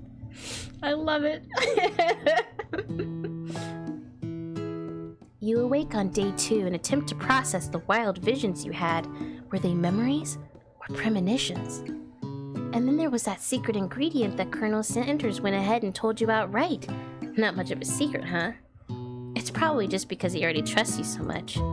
Sure, that makes sense. We'll go with that. You meet up with your bestie in front of the school. Before you can tell her about the encounter with the Spork Monster, she launches into a story of her own. Okay, I know this might sound a little strange, but I think I might be, I think I might like Clank. Oh no. Miriam, it's... Okay, we'll support it, I guess. Like him? Like? I know, it sounds like it's moving too fast, but there's something about him. I like him. Like him. We got to talking after class, and he's actually a totally sweet guy. Not only that, but he's really smart. He told me all kinds of stories about Colonel Sanders. Did you know that Colonel Sanders was the most popular kid in his high school? No, but that does make complete sense. Yeah, but he was so popular that he was voted prom king at a school he didn't even go to, and was also the convertible that he himself rode in at the friend of the homecoming parade. I'm thinking maybe something got lost in pressure cooker language translation there. Either way, maybe it'd be best if you took it slow with this new boy, like I am with Colonel Sanders. You and Colonel Sanders? The coolest guy in school? The most famous student to ever attend University of Cooking School Academy for Learning? You're a thing now? We definitely connected yesterday. Sure you did. You're great. Why wouldn't he be into you? I guess? Miriam, you bitch. Laughing at the implication that you and Colonel Sanders might be a thing is definitely not cool. You are great. You have an idea about how to prove that your love is real. Well, if he's not into me, why did he tell me one of his secret ingredients? Your bestie's eyes light up. A secret ingredient? Yeah, I just said that, a secret ingredient. Is there a dramatic echo in here? Miriam checks to make sure you're alone before continuing. So this summer, while I was on vacation with my family, a lovely man approached me in the botanical garden where I was wandering. This can't be good. He told me all about his passion for spices, secret spices. The man even gave me some to show me what he meant. He said it was a powder created from super duper rare dried flower petals, and that if I did him a big favor, I could have some of my own. Please, Miriam, don't tell me. So I filled my suitcase with them and brought them home. He was so nice, he even met me at the gate when I arrived. Later, when I cooked with him, a very strange feeling came over me, and the flavor was unlike anything I'd ever tasted. I think you're being very liberal with the meaning of spices here. Whatever. Anyhow, we both share an interest in cooking, so we've stayed in touch, like pen pals. I bet he would love to know more about new spices. Well, I'm definitely not supposed to share Colonel Sanders' secret recipe, and besides, I only know the one ingredient, so I doubt it'd be much use to anyone. Fibber cough. Please, please, please. It would mean the world to me. No one has to know it came from you or from Colonel Sanders. I'm making up a fake ingredient. Why would I betray? I'm trying to hubby him down. Okay? I need him to wife me up. Why would I betray his trust? And you are mad disrespectful, bestie, for making me choose between him and you. Make up a fake ingredient. Fake friend. Agreed, Officer Rock says. Agreed. You quickly think of a fake ingredient name. I don't know. How about... It was Eye of Newt. I know. Sounds like some kind of witch's potion, but what can you do? Eye of Newt? Wow! Her eyes light up imagining such a thing, and you figure that you've satisfied her curiosity and she'll move on. It's free real estate. It's free real estate. Fake ingredient for a fake friend. Damn straight. That's after we set her up with Clank. Apparently she's found the love of her life. However, she immediately turns around and does some thumb typing on her phone that you can't quite see. That's probably not good. Before you can ask her to confirm that she was definitely not texting secrets to other people, you're interrupted. A wind rushes in. Cherry blossom petals fill the air. It's Colonel. What the fuck is he doing on a horse? It's Colonel Sanders. He's arriving at school. Not run to him. Is that a lot? Should I run to him? I'm gonna admire his majestic glory. Colonel Sanders' horse is truly a thing of beauty. Without ever acknowledging that he's being watched, he does a short horse dance. A horse dance? Before dismounting with a flourish. He He then slaps the beautiful creature gently on its rear, sending it running free into the countryside. You are so struck by the sight of him that you lose the ability to speak coherently. Oh. He's arriving at school on a horse. Damn straight, Neon. And you better take notes too. Write that down. Write that down. Oh, I didn't realize anyone was watching. Don't worry. He knows his way home.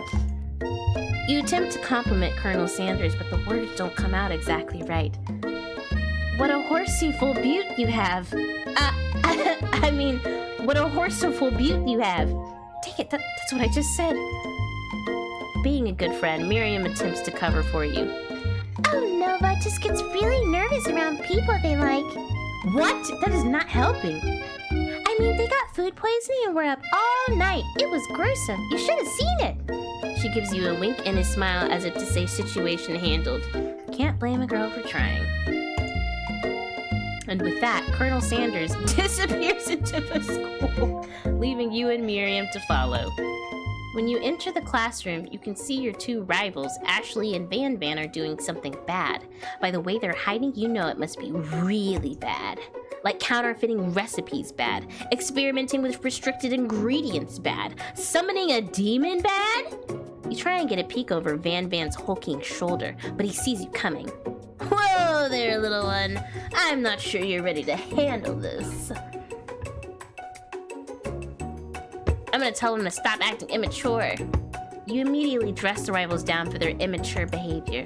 Culinary school is to be respected. This kind of nonsense is a waste of everyone's time. Now you've upset them. Oh, and you're the Emperor of Cooking, are you? You make the rules? I'm not sure you know a good meal if it ate you. Being the best chef in the world takes more than just culinary skills. It takes creativity. It takes panache.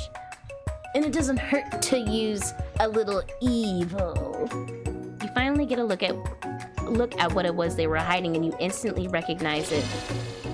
It's a book, just like the one you found after your encounter with the spork monster. Wait, did they summon that monster to try and eat us? To try and eat me? She's a pick-me now. Oh, 1000%.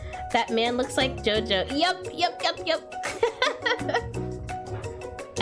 Neon made such a great joke earlier and said that he looked bizarre.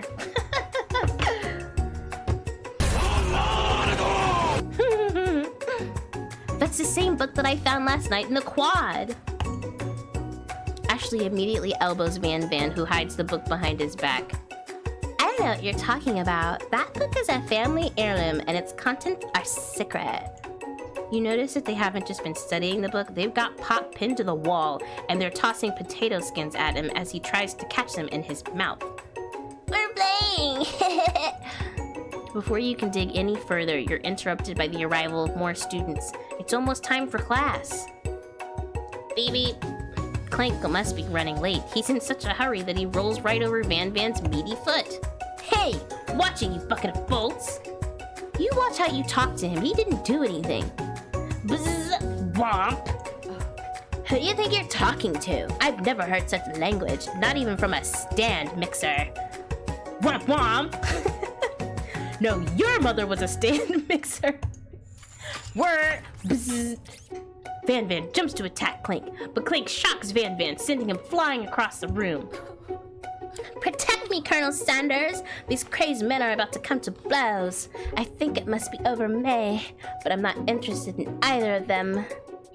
Ashley's tone has completely changed in an instant. She bats her eyelashes at Colonel Sanders. Surely he must know that this is a ruse, right?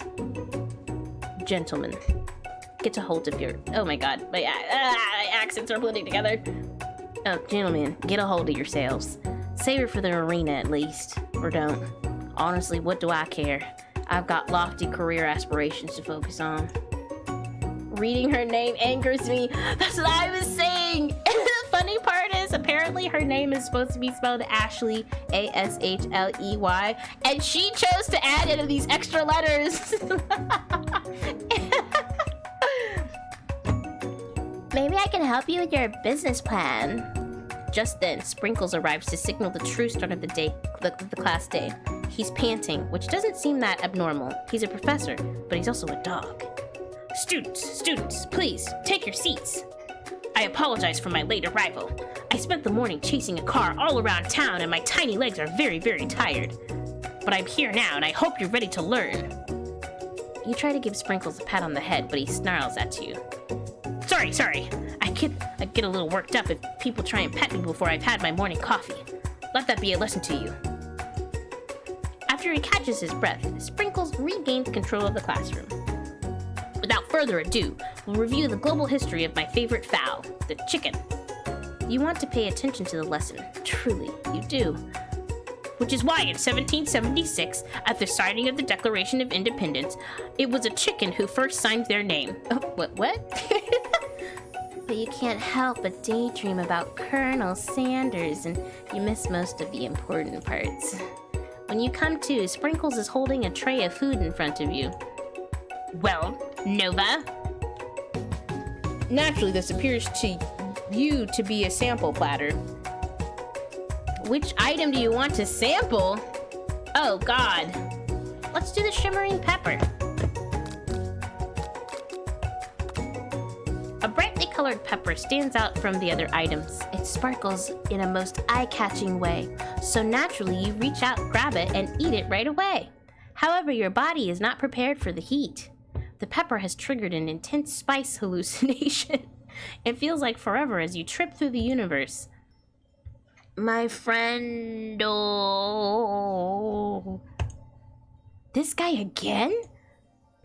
I'm here to give you an important message. Oh. You must avenge my death and fulfill your destiny. All you must do is... I was saying to fulfill your destiny, all you must do is... Sorry, I think I've still got some spice stuck in my throat. It's fine. I'll work through to fulfill the prophecy. You feel yourself begin to regain consciousness. Aw, man. Why won't he just pass on? It's not worth it. You come to and find everyone is staring at you. That pepper was the last of its kind on Earth, and now it's gone forever. You think to yourself, geez, I should have paid better attention. We all make mistakes. I'm sure he'll forgive you. Someday. Come on, it's time for lunch. Before anyone can relax, the cafeteria lights dim, and your rivals enter to make a dramatic announcement. Oh, I knew it. Oh God, what is that? What is it?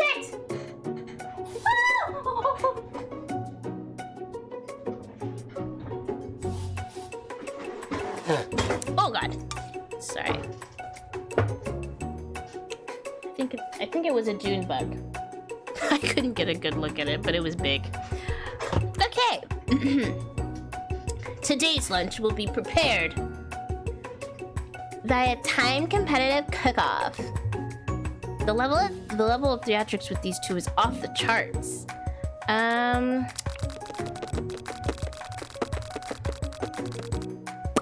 Would Colonel Sanders be into a challenge?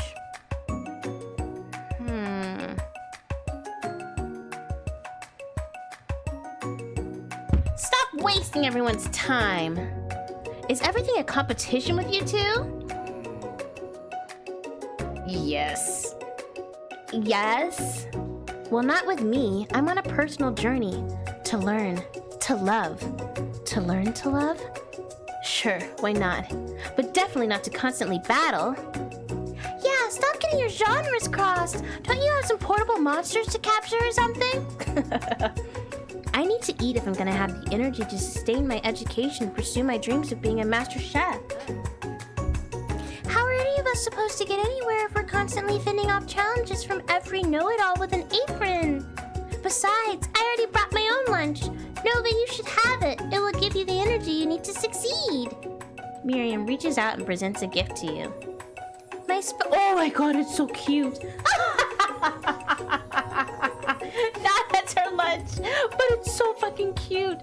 My special grilled cheese and tomato soup with chocolate milk to wash it down, and a tartlet for dessert. Oh, I need it. it only takes you about 5 seconds to eat Miriam's tiny food, but it's just what you needed for motivation. You know what? I've learned enough for today. Let's battle. Just as things reach a boiling point, Sprinkle steps in. Surely he'll put a stop to this madness. Now, students, please settle down. This is a lunchroom, not a sportsing court. Sportsing court? Finally, a little sense. You breathe a sigh of relief. At least not until we turn on the timer. Just then, a huge light blasts you in the face, flashing the words "timer ready." That's what I'm talking about. Oh! I stand corrected.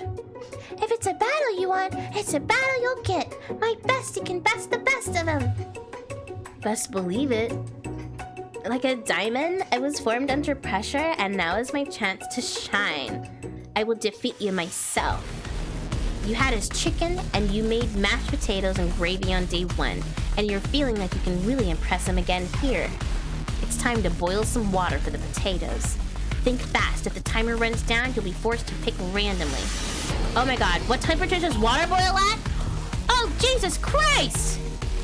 Is it 100 degrees Celsius? Wait, no, that's really hot. Why would I choose that? I freaked out. What were you thinking, Nova? Get your head in the game. I'm so sorry. You're going to need to season this chicken before you cook it.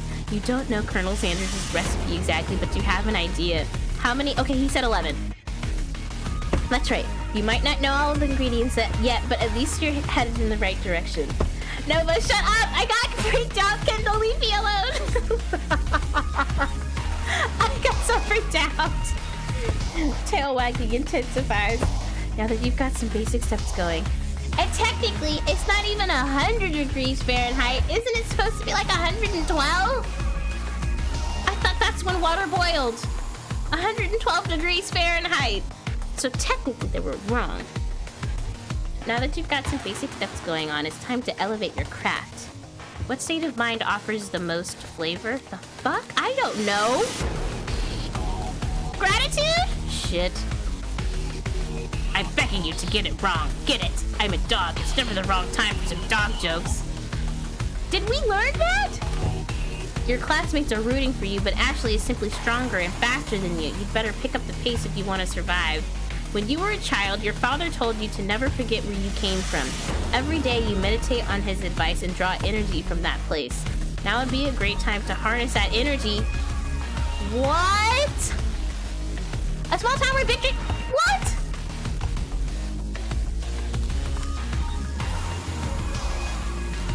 Wait. I don't have to start from the beginning, do I? I'm gonna be so pissed if I have to start from the beginning. Oh, good. Seriously, I don't think that we learned any of those.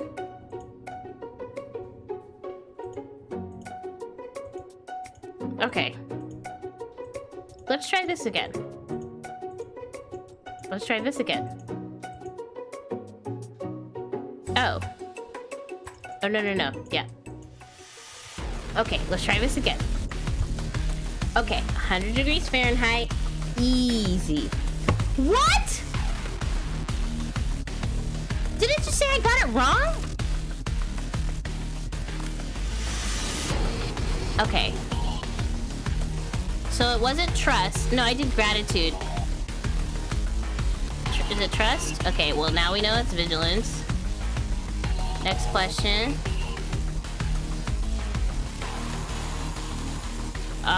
The shoulder of Orion? Okay. I had to do it again.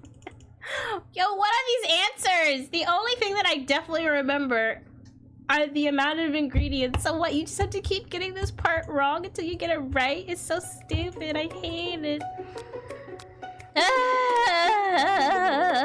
Okay. It's okay. We've got this. I'm making money, we're making moves, we're gonna get it.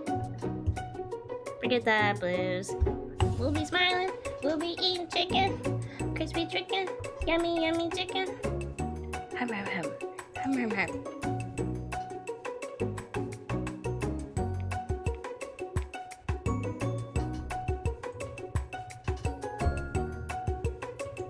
Okay. Okay. Okay.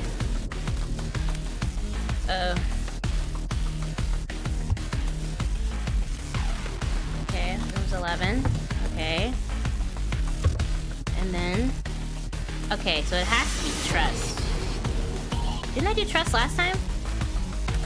Oh shit, it was trust.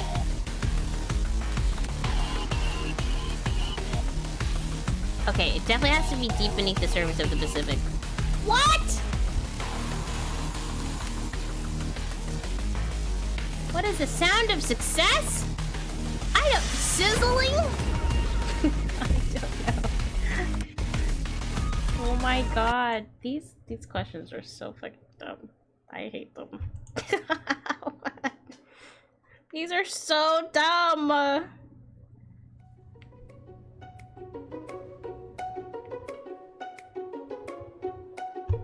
Okay. Alright, last time. Last time.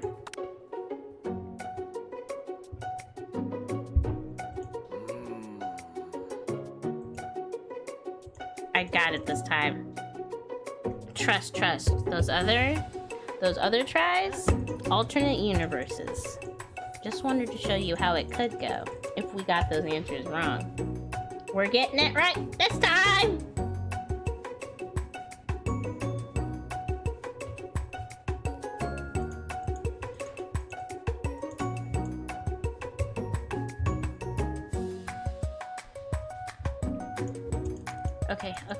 Okay. Give me the questions. Just give me the questions. 100 degrees Celsius. 11. This has to be trust. What? I chose every single one! No, that's wild. That's wild. That's wild.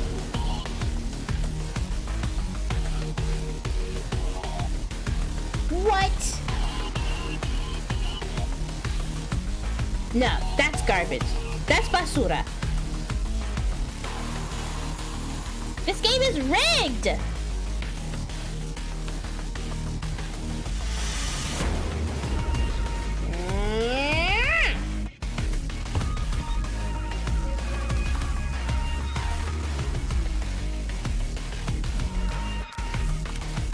Oh, I chose that! What?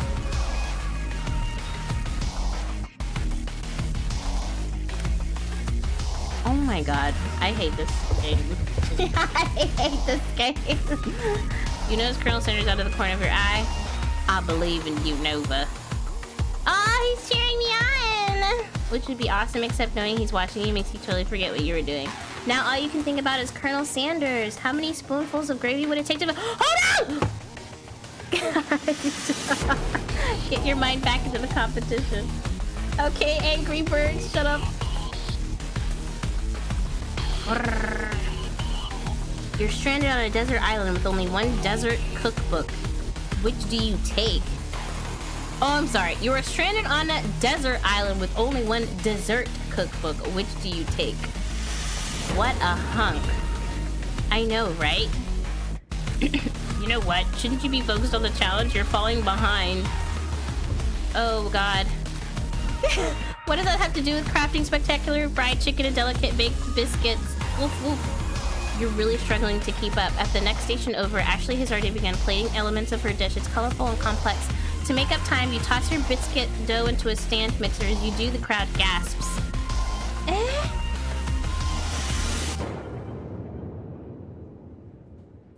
Yikes! Zzz. I know you love nothing more than seeing a fellow appliance utilized in a kitchen battle, but sometimes that means sacrificing the personal touch. Or... You might not have any hands, but Nova does, and a good chef needs to be touching the dough to know when it's properly mixed. There's an easy way and a hard way. You don't get far by going the easy way. When you hear everyone talking, you realize how serious your error was. You immediately shove your hand into the mixer to rescue your dough before it's overmixed. No! But you're not fast enough and your hand gets stuck. It's immediately crushed by the quickly spinning beaters. There's no way you'll be able to use that hand for the rest of the match. What the fuck? Colonel Sanders shakes his head in shame. What you often find is that the easy way can turn out much, much more difficult. Everyone stop what you're doing right now. This battle is over. It can't be. I was so close to finishing my dish. Sweetheart, look at your hand. You simply can't go on. Oh, that's too... That's too bad. And here I am with a completed dish, ready to serve. Surely that makes me the winner by default. No, it wouldn't be fair to compare the two on account of Nova's injury.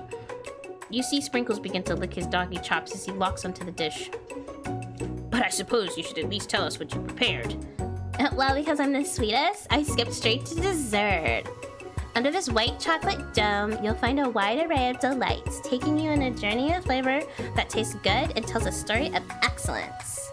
I was going to ask Nova to do the honor, but since you're injured, I'm afraid that pouring this creamer of delicate hot chocolate sauce might be too difficult. Colonel Sanders, if you wouldn't mind lending me your strong, steady hand. Colonel Sanders pours the hot chocolate sauce on top of the dome, causing it to melt away, revealing the ingredients hidden within. I actually really do love little desserts that are just like this. So cute, so beautiful, so delicate. Bees, and I bet it tastes wonderful. Hi, Teddy B, how are you? Inside, you'll find a delicate fried cheese croquette atop a slice of honeycomb, ice cream 2 ways, tender nougat, and pearls of blueberry gele. It actually looks really good. Colonel Sanders seems intrigued, but perhaps not impressed, as he dips his finger in the chocolate sauce. Simplicity isn't your strong suit, is it, Ashley? Thank you! As he places his sauce-covered finger into his lips, Ashley leans over and whispers something into his ear. A dab of sauce sticks to his mustache. Oh my! Sweet little bumblebee, more than just a fantasy. Welcome, Raiders! Hi, Bernie! Hello, Sleepy! Hello, Die Hard! Hi, girls! Hi, Ghost Girl! How are you guys? Welcome! Hello, Who Cares Gaming? Welcome, Lady Palupatina! How are you all today? Thank you so much for the raid! What were you up to? Let me give you a shout out. Bernie. Travis strikes again, no more heroes. So I've seen you playing that. What kind of game is that? Shout out PNGtuber. Uh-oh. I don't know how to spell shout out clearly. PNGtuber. There we go. Is it like... It's not... is it a fighting game? It feels like a fighting game. Is it a fighting game? I'll have to check you out playing it one day. I'm really deep into my Baldur's Gate addiction, so whenever I'm not, like, streaming, I'm constantly playing Baldur's Gate.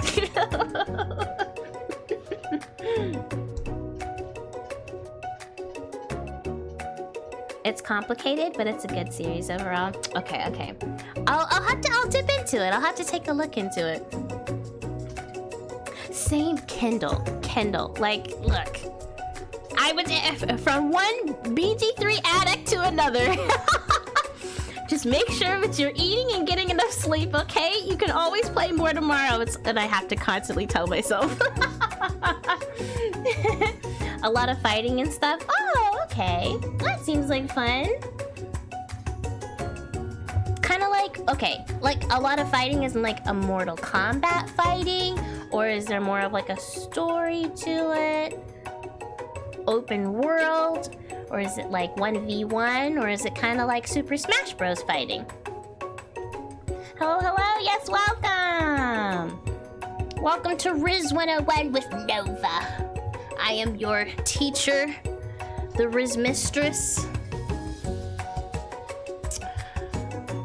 Do you have a good pickup line? That was your homework. I hope you brought your homework to class. I need a pickup line. There's 4 games. Travis Strikes Again is a weird sort of top-down retro-inspired game with the story being told in visual novel form on the side. Oh my god, that actually sounds really kick-ass. That seems actually super cool. I'm definitely gonna have to look into that. It's the 3rd in the series. Oh, why have I never... Okay, so hold on. So Travis Strikes Again. So I'm assuming the first one was called Travis Strikes, because that was the first hit. And then what? He strikes again, and then this is the 3rd one. He strikes again, but there are no more heroes.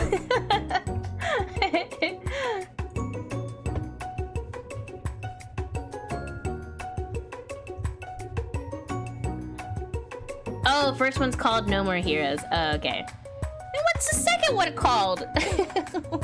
Is it No More Heroes? Travis Strikes? And then he strikes again? I love it. No More Heroes 2 Desperate Struggle. Okay, okay. Who is Travis then? Who is Travis? Is Travis a hero or no? I'm assuming he must be. He's the main character. Okay, just making sure. I had questions. I'm sorry, I had questions. Oh, he's an assassin. So he's not a hero. He's an assassin. And he keeps striking. Okay. There's a lot going on here. Clearly, I need to look into this. I was just about to say, I definitely gotta look into this. I will. You've convinced me. But yes, thank you so much for the raid. If you need to take care of, if you or anybody who is a part of your community need to take care of after stream care, get up, walk around, get some sustenance, want to lurk, want to leave, I understand. Thank you so much for the raid. And also, obviously, feel free to hang around. I'm so hungry. Yeah, go eat. Go. Thank you so much for the raid. This game is only gonna make you hungrier, I swear. I'm gonna internalize my rage, because that's definitely helpful and healthy. Your rage burns so intensely within your eyes that they burst into flames. The flames cause your eyebrows to catch fire and turn to ash, and they fall off your face, which means people will have a hard time understanding your emotions for the rest of the semester, perhaps forever. Damn. Their faces! Embarrassed and ashamed by your poor performance, not to mention your crispy fried brow, you run for the quad to be alone. God. You know... Look. You gotta be careful. And this is why you don't internalize your rage. You know, they say... They say it's nigh impossible to burn your eyebrows off by internalizing your rage, but it's never zero. It's never zero. The beautiful weather feels like an insult. Inside of you, a storm rages. It's Colonel Sanders. He's probably here to tell you that he and Ashley are in love and have decided to get married. And he won't even ask you to cater his wedding because you're a terrible chef and an awful person. You try to hide from him, but he approaches you directly. I know you're hurting right now. Not just from the devastating loss, but from that run-in with the mixer and that small fire. We should get that checked out. I'm fine. Can't you just leave me alone? I'm a loser. I'm not fit to fill your fryer. I'll never be a master chef. Failure is part of life. Not just for you, but for all of us. Do you think I've never failed at anything before? That's exactly what I think. Well then think again. I wasn't always the man you see before you. Enrolled in culinary school, incredibly handsome, successful, motivated. Well, handsome, sure, I was born that way. But I walked other paths and arrived at dead ends. I was passionate about life, but I failed as an obstetrician. I was passionate about justice, but I failed as a lawyer. I didn't know. People see my delicate ribbon tie and my well-kept beard and assume that I've got it all together.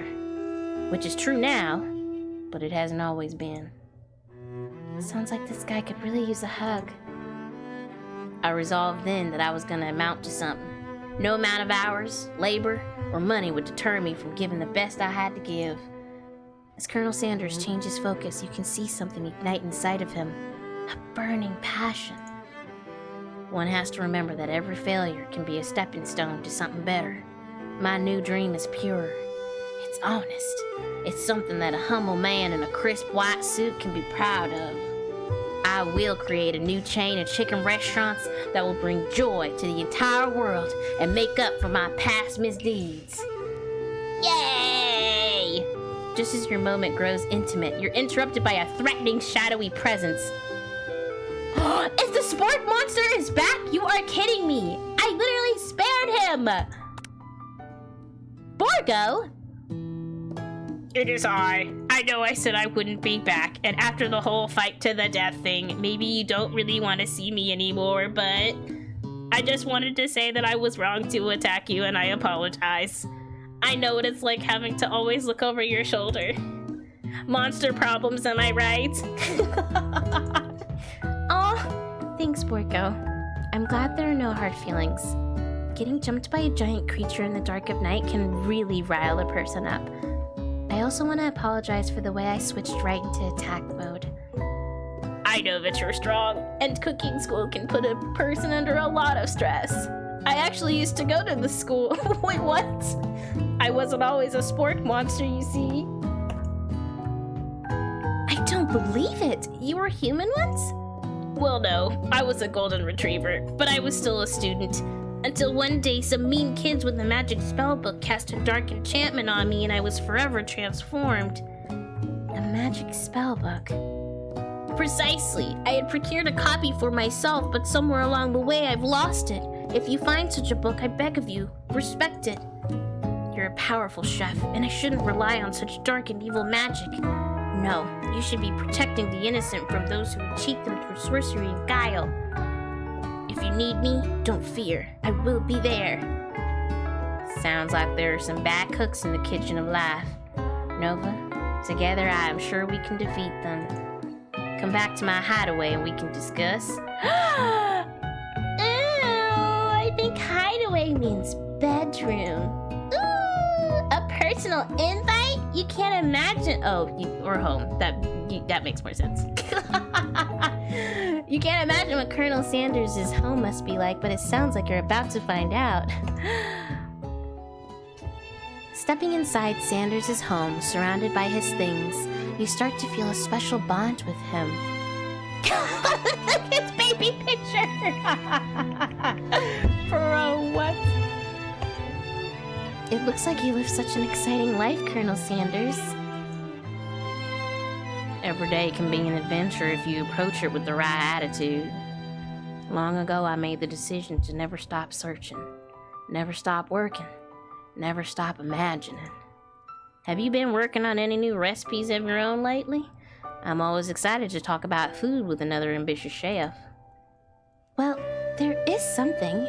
It's just a side dish that I've been tinkering with, trying to find the right balance of flavors and textures. I'm not sure I've nailed it yet, but I'm close. Colonel Sanders' eyes perk up as he starts to wonder what dish you might be describing. It's meant to be paired with something spicy or something crispy. Both, perhaps? Now you've got him right where you want him. Should you reveal your new creation to him or keep it a secret? I'm revealing it! It's gonna deepen our bond of trust! You decide that you're as ready as you'll ever be to share your original cooking with Colonel Sanders. Before you can talk yourself out of it, you decide to dive in head first. You reach into your lunch bag for a special dish that you've been keeping on ice all day. I present to you my original coleslaw. The shredded cabbage dish glistens in the light of Colonel Sanders' Lux hideaway. Magnificent. Together you chow down on the creamy slaw until just a spoonful remains in the bowl. Do you mind if I hold on to the last bite? I'd like to have it around so that I can admire its taste later and think back on this moment. You could offer to make him more, but he seems like a very sentimental kind of guy. Sure, why not? Please, make yourself comfortable. I'll be back in just a moment. You realize that now would be the perfect time to do some snooping! Around the room are various items that you can look closer at. Each item seems to radiate memories and emotions. Okay, let's tap. An adorable little baby boy crawls across the floor. This man came out looking like a grown man. Popped out of this mother. Looking like a grown man. From the goatee and mustache combo he sports, you figure that this must be Colonel Sanders himself. That, or maybe it's the drumstick that he seems to be waving like a rattle. Who frames a baby picture of just themselves?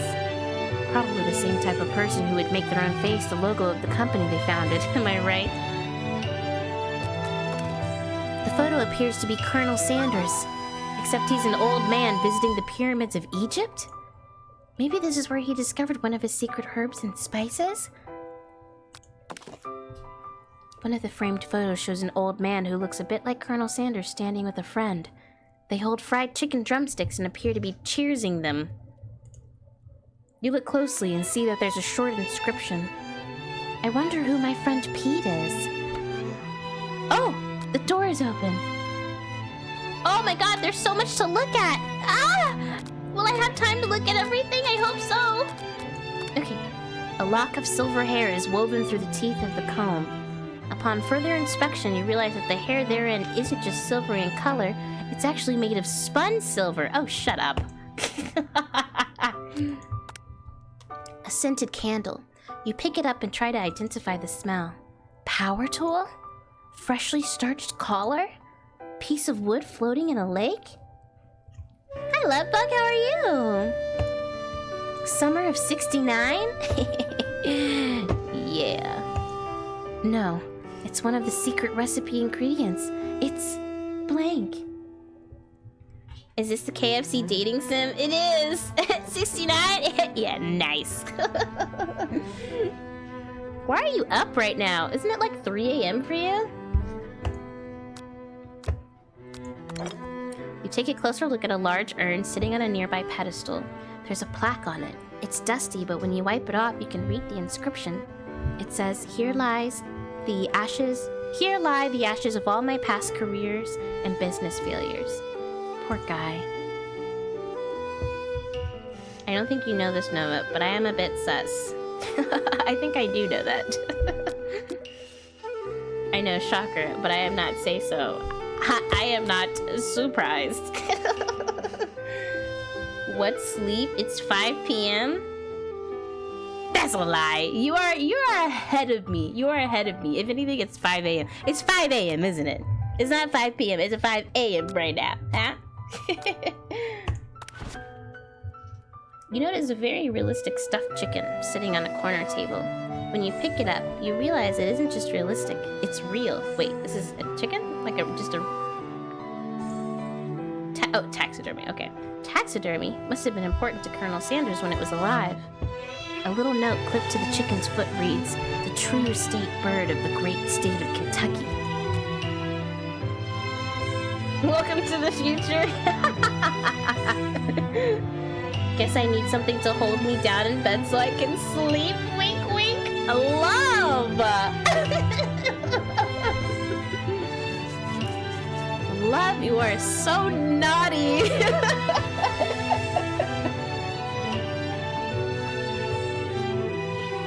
Wow, wow, wow. Pick me up. Okay. Oh, I got you. I got something.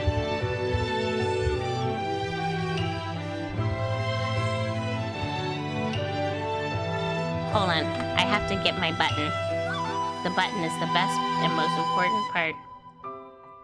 I'm gonna stop this beautiful music just for a hot second.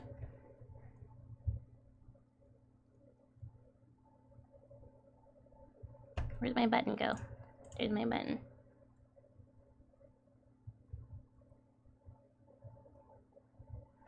Okay, here we go. Are your parents bakers? Because you're a cutie pie. Oh yeah. Oh yeah. Oh yeah. Bees! I want 2 for research.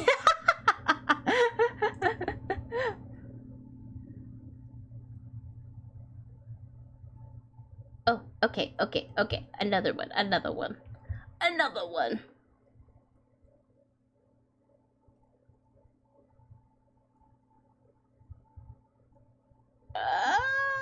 Wait, hold on. Button, please. The button is loading. Okay, here we go. Are you Siri? Because you autocomplete me. Silence, anime woman. Kindle, shut the fuck up.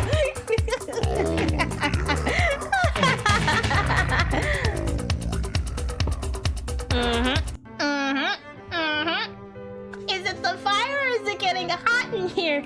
5 points to intern. Excellent. I see someone's wanting to pass the Rizz 101 class, yes? Oh, you guys are too silly. See, this is also, I think, and you should have written this down about an hour ago when I had mentioned information is power. You see, we have been invited back to the person's house that we are pursuing. This is a great time to get a little information, find out their likes. We snoop, but we snoop professionally. You gaze out at the window. Okay. That man should be arrested immediately. We're not stealing anything.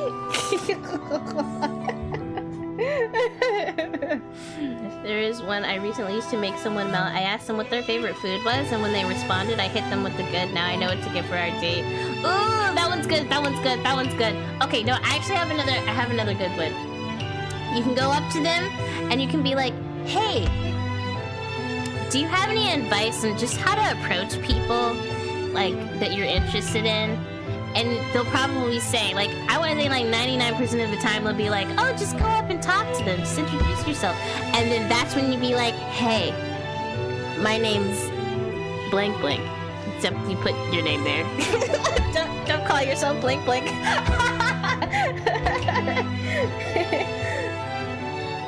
Sorry, it's me, the one who linked the fire recently. You gaze out the window across the vast lake and mountain range beyond. Oh, fuck! The ghost is back! Are you thinking about heading out into the world on a quest to avenge my death? Wait, what? I never even learned your name. Why would I avenge you? I could just tell you my name right now. It's... Can't you see I'm in the middle of something? You open the window a crack and the ghost is swept out with the breeze. That poor ghost. This must be where he keeps the secret recipe. Got that blank Rizz. You think for a moment what number is important to Colonel Sanders, then it dawns on you. As soon as you turn the dial to 111111, the safe opens. Inside it, you find a single... Okay, see, this is going too far. We're not breaking into safes, people. Don't break into safes. The safes are there for a reason. Inside it, you find a single note.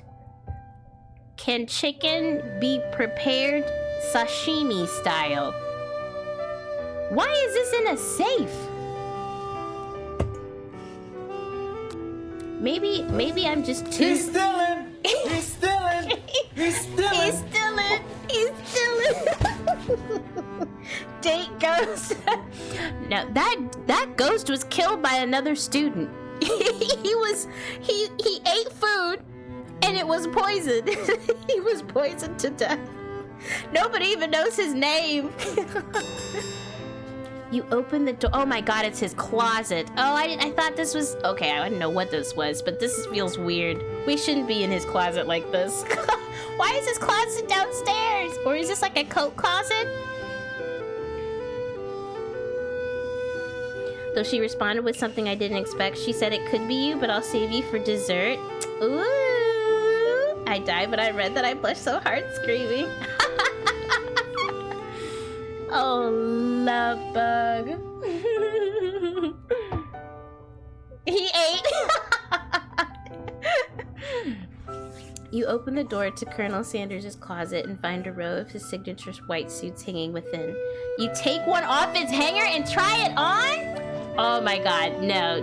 This is going into stalker behavior. We don't do this. No, we've only known this man for 2 days. The jacket is a bit big for you, but it's soft and comfortable. You give yourself a deep hug, breathing in his scent. Oh no. They say that home is where the heart is. Is this what they meant? Oh no. He came back downstairs. Before you can look any further, you hear Colonel Sanders returning. He has a new dish that he's been working on, and he wants you to taste it. You try to act casual until he asks why you're wearing his jacket. What did I do? This is not even me. I mean, it's me, but it's not me. I would never do this.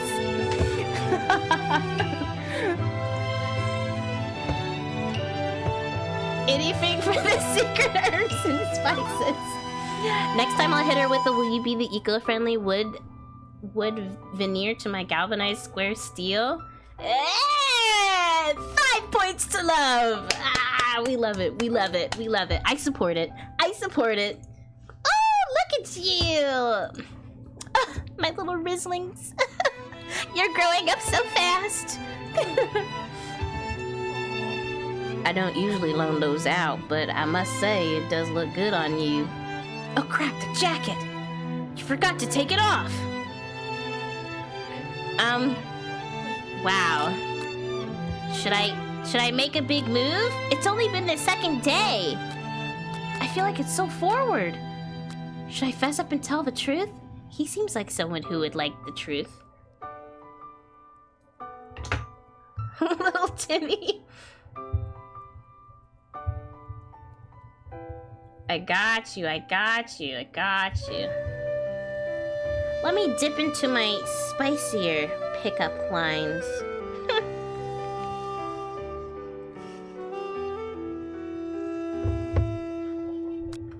Oh, I got it. If being hot was a crime, you'd be serving a life sentence.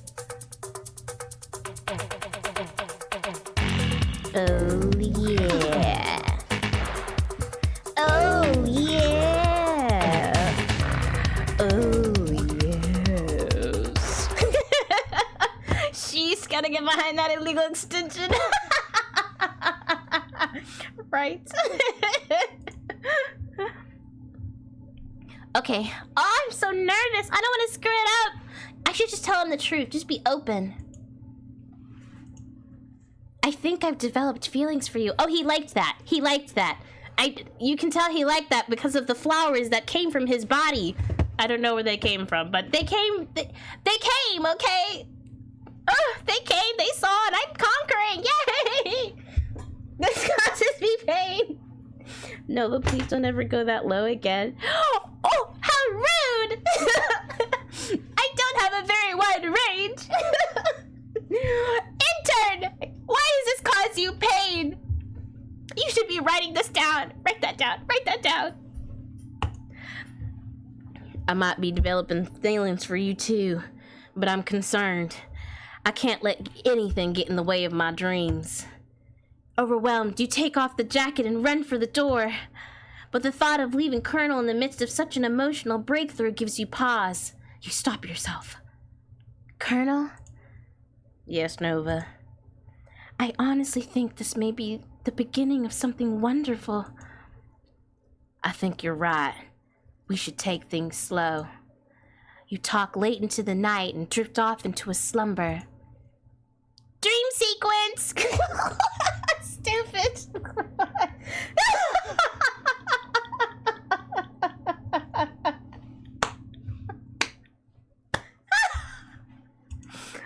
You awake to a beautiful morning in Colonel Sanders' hideaway. Did you make the right decision on how to respond to Colonel Sanders? Only time will truly tell. Today is a day that could change the rest of your life. I chose you, Nova. Use the gag ball on that girl. I can't use that yet. I can use it on the third day. Actually, today's the third day. We'll use it today. Not gonna lie, why the Colonel giving Patrick Bateman vibes? If anything, I'm the one giving Patrick Bateman vibes. I literally scoured this man's house. I put on his jacket and I smelled it. We've known him 2 days. You think about the new secret ingredient you just learned about, blank. In some jurisdictions, blank isn't even legal. But if the recipe, you know what, Neon is right. You can literally put meth in here. You can put meth in for the blank and it still works. But if the recipe is a secret, how will they know? No, that kind of weird of you, for real. No, it wasn't me. It was like the protagonist. Which, I mean, in IRL is me. But like, not in this game. It wasn't me. No, if I gotta confess to something, I am shy. I'm that person who would say, can I get a please burger cheese if I was on a date? Aww, that's cute. There's nothing wrong with being nervous or having little butterflies or making little mistakes like that. Whoever you're with would probably find it so endearing. Shut up, Kindle. Your thoughts are interrupted when Colonel Sanders emerges into the room. Right. He's holding a gorgeously plated breakfast and your mouth waters at the sight of it. Here's a simple breakfast I just whipped up. Oh! Fried chicken! Again! It's meticulous. You taste Colonel Sanders' food and it takes you on a journey. When you return, he's waiting to ask you an important question. So, would you say that we're the perfect match? How presumptuous. My cuisine and your taste buds, that is. Such confidence, such grace. Could he be the world's greatest gift to cookery? I'm gonna flatter him. You know, I think we might make a great team. I'm gonna borrow that gag ball and handcuff for a bit. I promise I'll stop with that handcuff and ball soon. Oh, love. You won't. And if you do stop, I'll just introduce the leash. It's fine.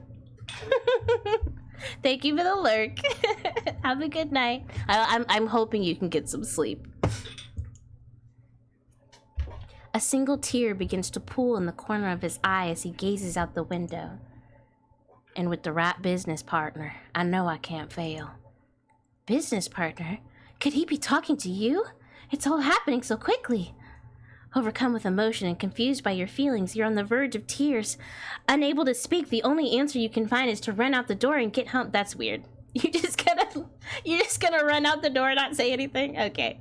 There's still one more day of school after all. The University of Cooking School Academy for Learning waits for no one.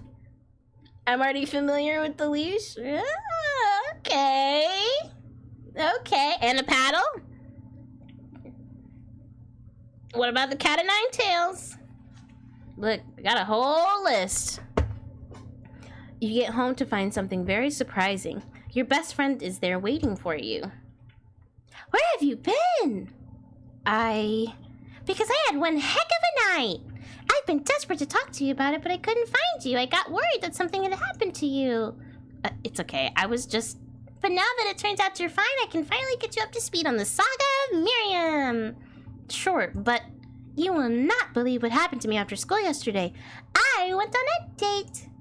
I think I can believe that. Since I'd been partnered up with Clink, he asked me to go out with him. Of course, I told him, you'd better keep your dials turned to polite and respectful. I'm not that kind of girl.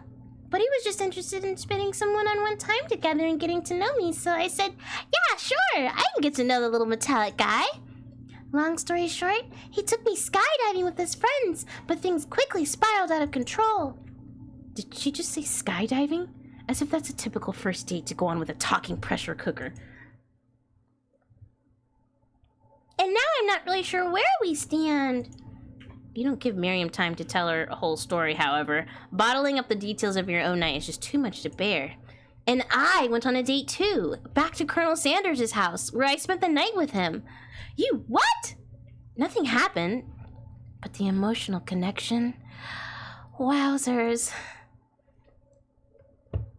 Miriam tells you to move on from this whole Colonel Sanders obsession and focus on school. The fuck? If being obsessed with Colonel Sanders is wrong, you don't want to be right.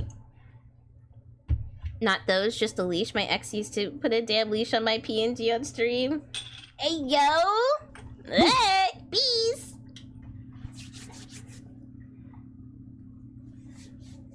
I need this also. Yeah, no, how am I the stalker? What did I do? I need these. What? Oh, boobies?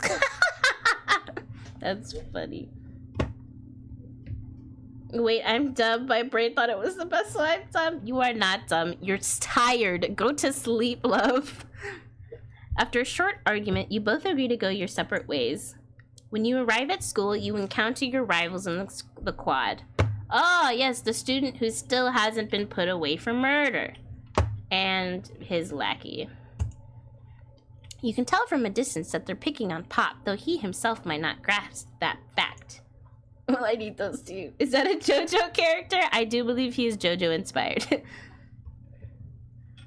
Because, you know, he's Pop. What's a swirly? It sounds delicious. Oh, it's great. I'll order you up one right away. I'll have my swirly with Sprinkles, please. Sprinkles is a dog and a treat.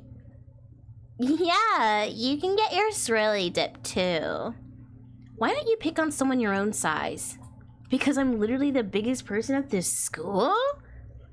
There is that horse that Colonel Sanders rides to school. But who would dare pick on such a gentle and beautiful creature? You've got some nerve, Nova, suggesting I pick on a defenseless horse. Anyway, bye. I promise to return the handcuffs soon. Okay. Now you're twisting my words and I won't have it. You clench your fist, but the injury from yesterday's mixer accident makes you wince with pain. Doesn't look like you can go on cooking like that. Might as well just give up. I'll never give up. Never.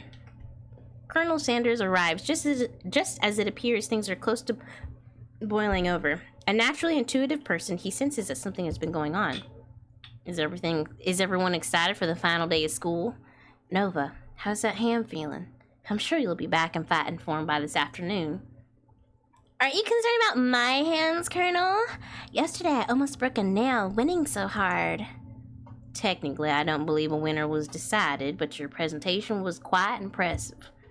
What is he doing complimenting her? But what about the flavor of my delicate, warm, gooey chocolate sauce? It was clear that you're passionate about how your food is received. That's a lot of the words to say it was bland. Excuse me, Nova. I'm more than capable enough to speak for myself. Maybe you could tell me more of your thoughts as we walk into class, Colonel? I'm always interested in discussing the fine art of fine foods. See you inside, Nova. Annoyed by the Colonel and Sandra's inability to see Ashley for who you know she really is, you walk across the quad to get some distance. In an attempt to distract yourself from how slighted you feel by that interaction with Ashley, you take out the spell book you recovered yesterday and start flipping through the pages. Wow, that's that book? It looks like bad news. It's just something I found lying around. It would appear to be some sort of grimoire, but I don't really believe in that magic stuff. How do we not believe in that magic stuff? First of all, we fought a spork monster. We spared the spork monster. Then the spork monster came back and literally warned us about this same exact grimoire. What do you mean you don't believe? The fuck? A grimoire? Like a book of spells? I don't know. Who would spend so much time decorating a magic book if it weren't really powerful? I can think of one surefire way to find out. Oh, please don't suggest summoning something. You open to a page covered with arcane warnings. Cast only in case of extreme emergency. It says around the edges of the page. I could use this spell here that says it will erase anyone I choose from all of my memories. If I scrub out Colonel Sanders, it would probably help me focus better on the upcoming final exam. That is way drastic. Couldn't you do something else? Like anything else? Not rooted in dark magic? Maybe tie a string around your finger?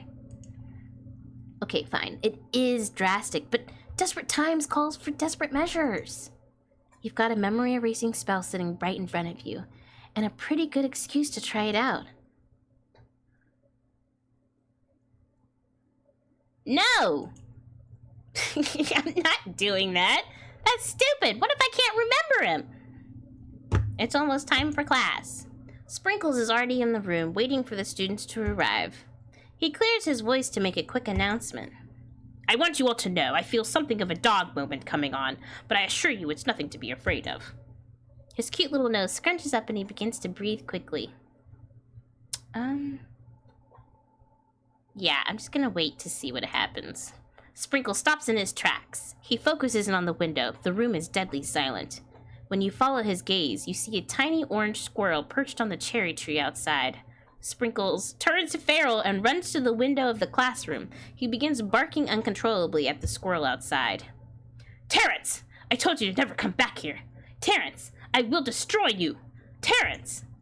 Sprinkles is barking ferociously, drool flying off of his face. The squirrel looks over, but he doesn't say anything back. You wonder, is that even a talking squirrel? Who named him Terrence? You'd better not show your chubby cheeks around here ever again! After Sprinkles is satisfied that his presence has been felt by not only Terrence, but any other squirrel in hearing distance, he returns to his professional tone. I apologize for the outburst. This actually brings up an important point. Thank you, Nova, for reminding me to dole out this indispensable bit of wisdom. You see, but before he can go any further, Miriam's love drama spills over into the class. Sprinkles is interrupted by words and sparks coming from the back of the room. I told you to save it for after class. Bzz, bzz. You think I wanted to be thrown from a plane strapped to a stranger? Miriam and Clank appear to be arguing, but you still haven't learned to speak Clank's language of mechanical noises. But no, you had to show off to your cool kid friends Jeff and Joan, J&J forever. Watch us form a triangle in midair as we descend. Triangles are the strongest shape, don't you know? Buzz, buzz. Yeah, well, that doesn't make it a great date. Beep, brr. Then take Jeff and Joan with you. You can all hold hands as you pedal down the mountain or off a cliff for all I care. Sad beep. Clank begins to shudder. Steam pours out of the gaps in his panels, and then a loud ding stops him in his tracks. Beep. Bzz. No amount of seasoning is going to make me want to eat that, Clank. Clank burps out a completely deep-fried sneaker, considering that he himself has wheels, not feet. It's not entirely clear where it came from. In terms of deep friend footwear, I guess it looks okay. Clank slowly rolls out of the room to be alone with his shoe. Everyone tries to pretend like they didn't see that entire thing go down. Nothing like a loud public breakup to cast a pall over the final day of school. Well, that was unfortunate. But we mustn't be distracted from what lies ahead. The final competition showdown challenge exam. I'm still working on the title, but I think you get it. Test time approaches. See you all in the arena. But before you can think about your upcoming competition, there's a very beautiful soul nearby in need of a pep talk. Hey, Miriam. Are you okay? Okay. I'm so mad I could smash a tiny mug, spilling several droplets of hot cocoa all over the floor. How could he embarrass me in class like that? In front of everyone? Her tiny Coco is a delicious treasure, so you know that this breakup is no joke, even if the source of her frustration is such a silly boy. I know that you know this, but I'm gonna say it out loud. You don't need anyone. Me and you, we're gonna cruise through this final test and hit the carpool lane to Success City. Miriam brightens up, imagining the wind rushing through her short bangs, but she hesitates to embrace the feeling all the way. You're not going to saddle up on Colonel Sanders' stallion and ride off into the sunset without me? Of course not. Well, maybe. Sorta. But I'm sure there's a pony out there with your name on it and a ranch big enough for both of us and whoever else we want to bring along. If it's not Pop or Clank or anyone else you meet today, tomorrow, or this whole year, so what? You're a special person who shouldn't settle for the first someone to show a little interest anyhow. Miriam gives you a big hug and wipes the tears from her cheeks. I should really review my menu for today. I'm going to make a very special soup. And I bet that Professor Dog is gonna love it up. While you were pep-talking Miriam, you completely missed lunch. But that's okay, because you had a better idea of how to spend the time before your exam. You've decided to head to the arena early to practice a dish. This is it, the location of your final challenge. A test of will. A test of courage, a test of talent, and a chance to beat the pants off of Van, the supposed man-man, and his eviler counterpart, Ashley. As planned, you begin to run through a quick test of a recipe you've been working on, Nova's famous chicken pot pie. After practicing for months, making this dish comes second nature to you, and you're able to quickly get a fresh pot pie in the oven. But as soon as you do, your cram session is interrupted by Colonel Sanders. Where did these cherry blossoms come from? We're inside a building. Nova, what are you doing here? There's still time before the final exam. Oh, just taking it all in. I'm big into visualizing success. I'm looking at my station and picturing victory. The pot pie has begun to bake, and the smell is slowly filling the space around you. Visualizing, huh? That's too bad. I was hoping you were here cooking something delicious. You'd usually happily share your food with anyone who's hungry, but the last time you let Colonel Sanders get in your head, it cost you a cook-off. You decide that it's time to put your cooking above your romantic desires, but that decision gets hard to stick to. Now, I tell you what, I like you, and I want you. Now, we can do this the easy way, or we can do it the hard way. The choice is yours. Oh my god, wait, are you a Boondocks fan, Kendall? Please say yes. Oh shit, that's really funny. Yes! Oh, that is great. That is awesome. I miss that show so much. Did they end up ever coming back? I know there were talks of them bringing it back. Did they ever do the reboot? Do you know?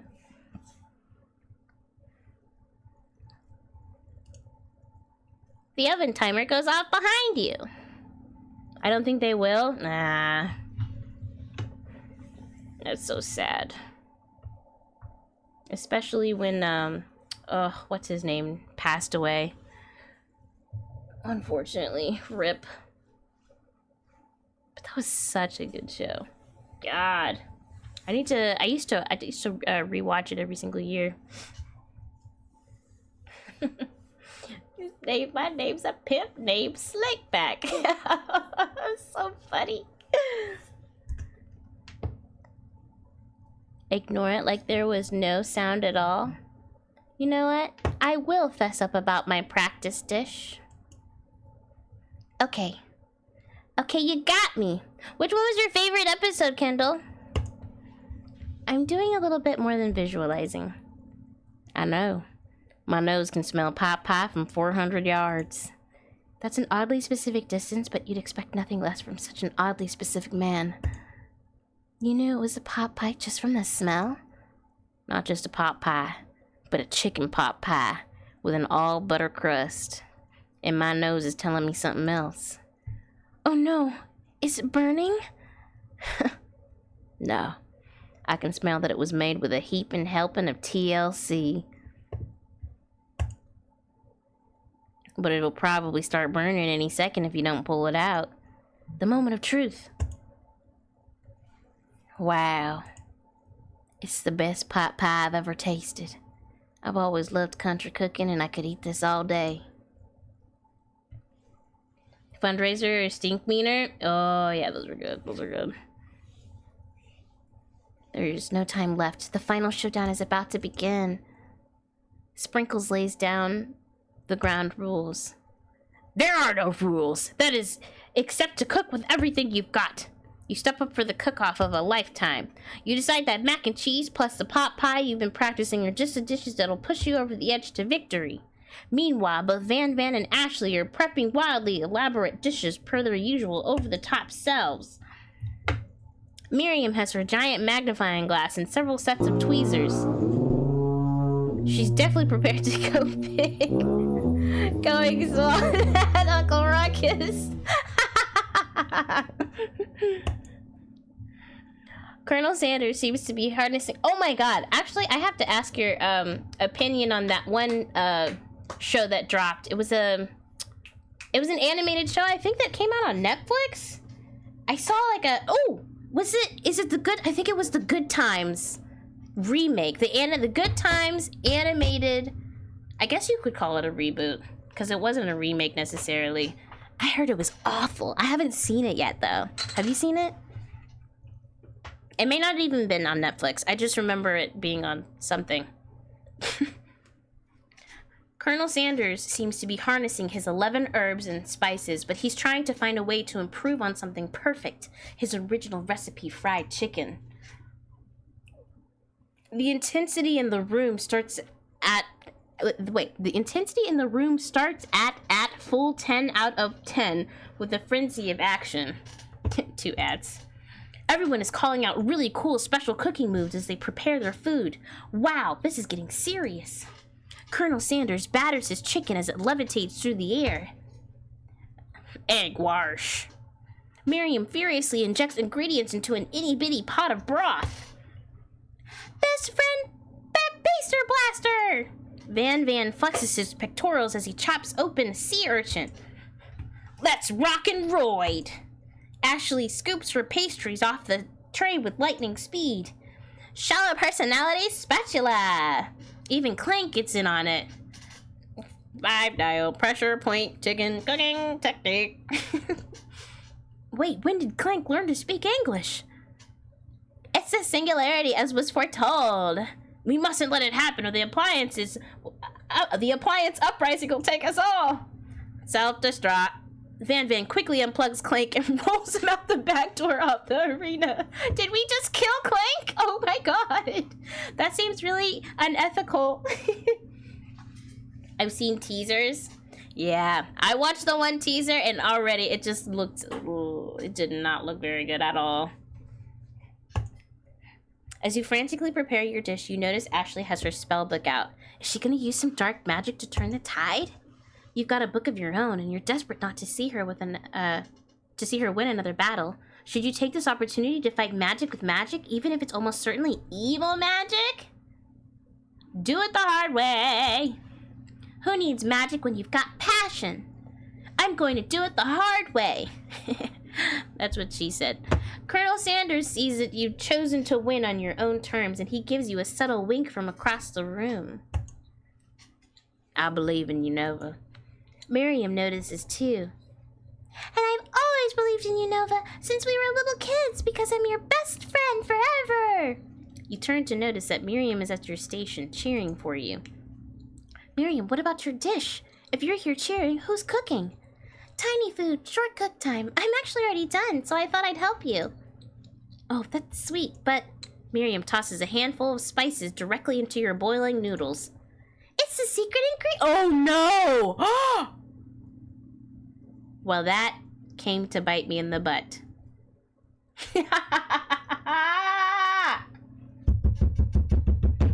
Fuck! I was wondering how that was gonna pay off.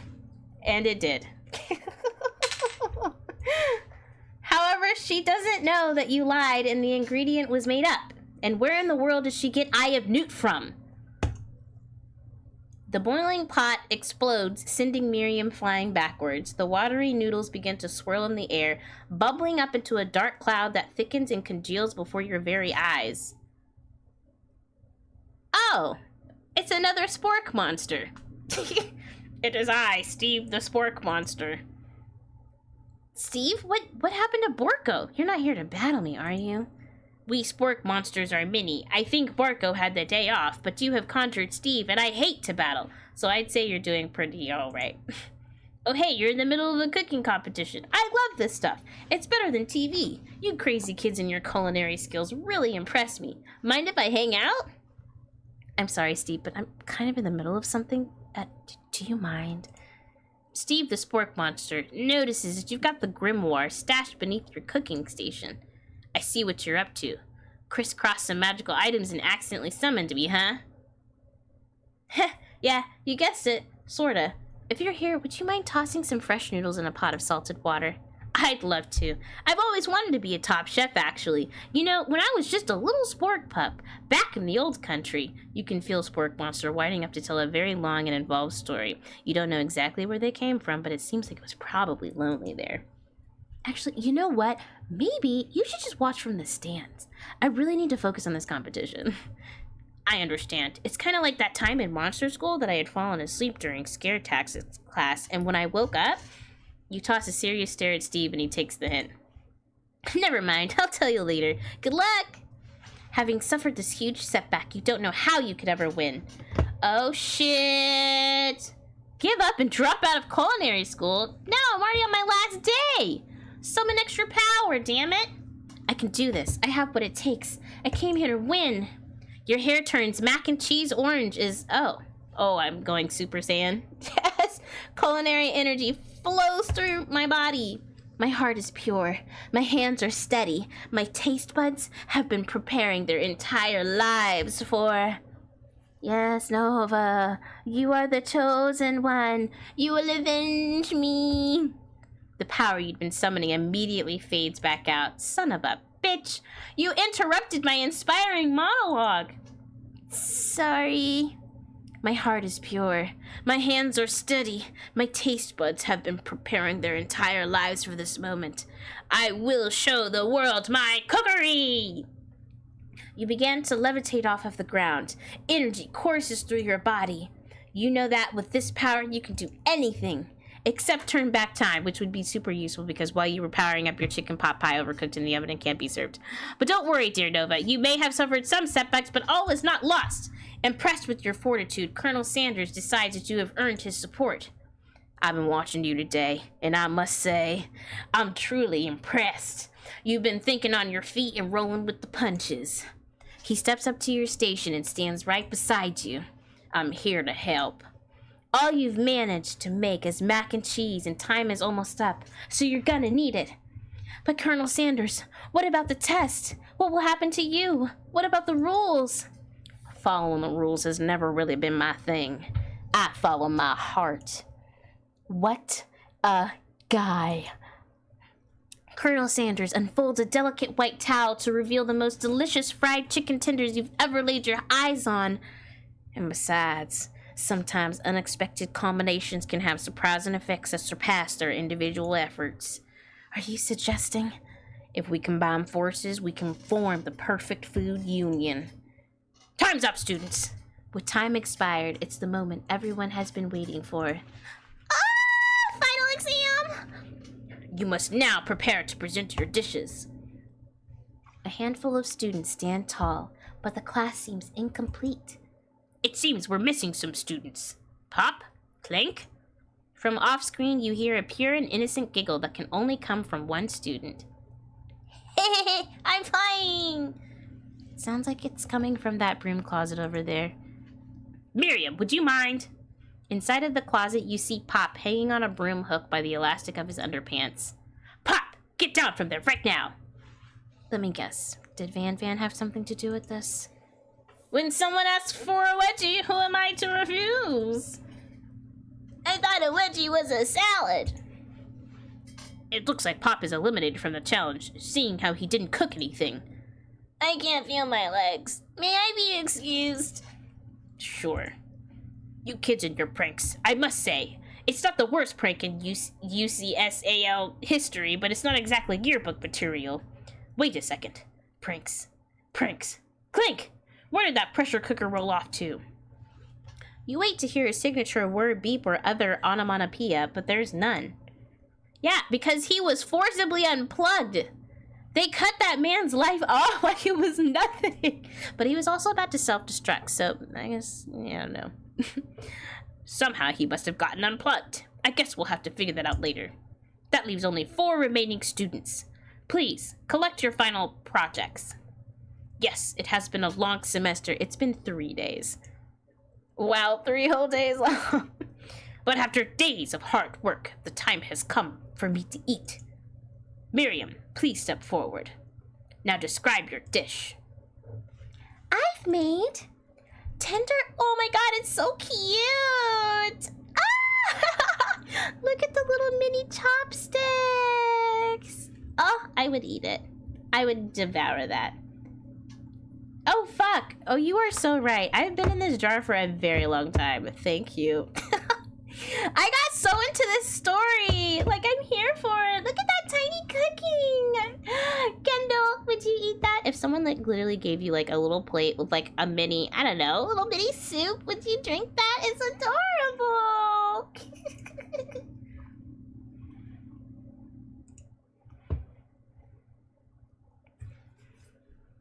Tender udon noodles in savory soup. my word, it's so delicate. Is that a teeny tiny Narutomaki I spy afloat in this itsy bitsy bowl? Yup, right? It's so adorable. Yes, Chef. Please, call me Sprinkles. Chef is my father's name. Yes, Sprinkles. And some green tea made from baby tea leaves that I picked myself. Sprinkles carefully sniffs around the dish before opening his mouth and letting just the tip of his pink dog tongue dip into the bowl. Sublime! Would anyone else like a taste? Oh, come on, I'm not one of those dogs who doesn't floss. I even have a really cute electric toothbrush for dogs. Fine, I'll enjoy it all by myself. And in a flash, the entire meal has been devoured. Not that it took much. It was less than a thimble's worth of soup. A+. Rarely do I taste a dish with as much love poured into it as yours. And guess how much it would cost? Probably like $50. She'd run a high-end restaurant, serve a thimble's worth amount of soup, and make you pay $50 for it. Miriam is overjoyed. She gives you a huge hug. Thank you, Nova, for helping me to believe in myself. Bad, you're up. It's a delicacy. Yes, that's their excuse, Kindle. That's how they get you. Now, describe your dish. I made uni over smooth egg custard in an axe-hewn urchin shell topped with caviar. Did you skewer one type of urchin with spines from a second different colored type of urchin? Yes, Sprinkles. A bit much, don't you think? That's exactly why I did it. A bit much is kind of my brand. Doesn't it look cool? 'Cause cooked a Pokemon. It does look like a cooked Pokemon. Sprinkles leans in to sniff the uni, but he can't get his nose close on account of all the spikes. He begins to paw at it erratically, causing the custard to slosh around. Roo, roo.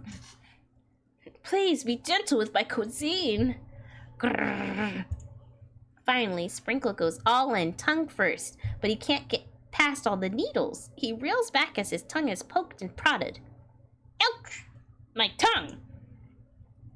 The professor appears to be having an allergic reaction to the sting. I can't eat this. It keeps poking my tongue. Disqualified! A stunning turn of events. Who would have thought that serving food in a bowl made of needles could make it difficult to eat? Dejected, Van does not go gentle into the night. Disqualified? For glamour? Don't discount sympathy. This isn't the last you've heard of me. Not the comb. The comb. Just like Johnny Bravo. Before forcing us to endure his swollen tongue for another moment, Sprinkles graciously laps up a bowl of milk. I know. Yeah, I'm a dog and I drink milk. Get over it. Sometimes it helps calm my agitated tongue. Next student, Ashley, it's time to step up. Now describe your dish.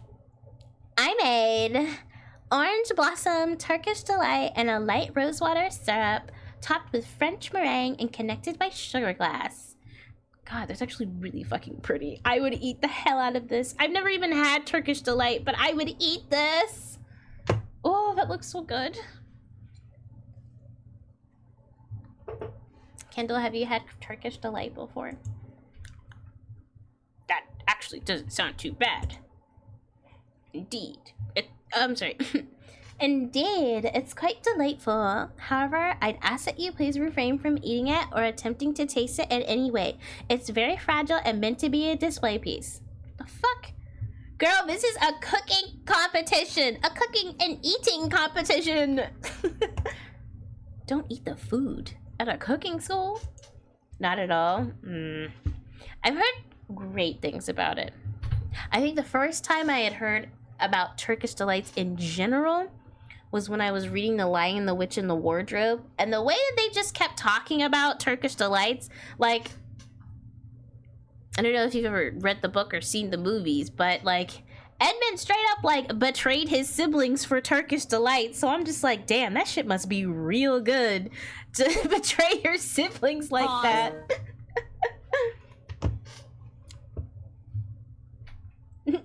Pause. Why am I pausing? Oh. Oh!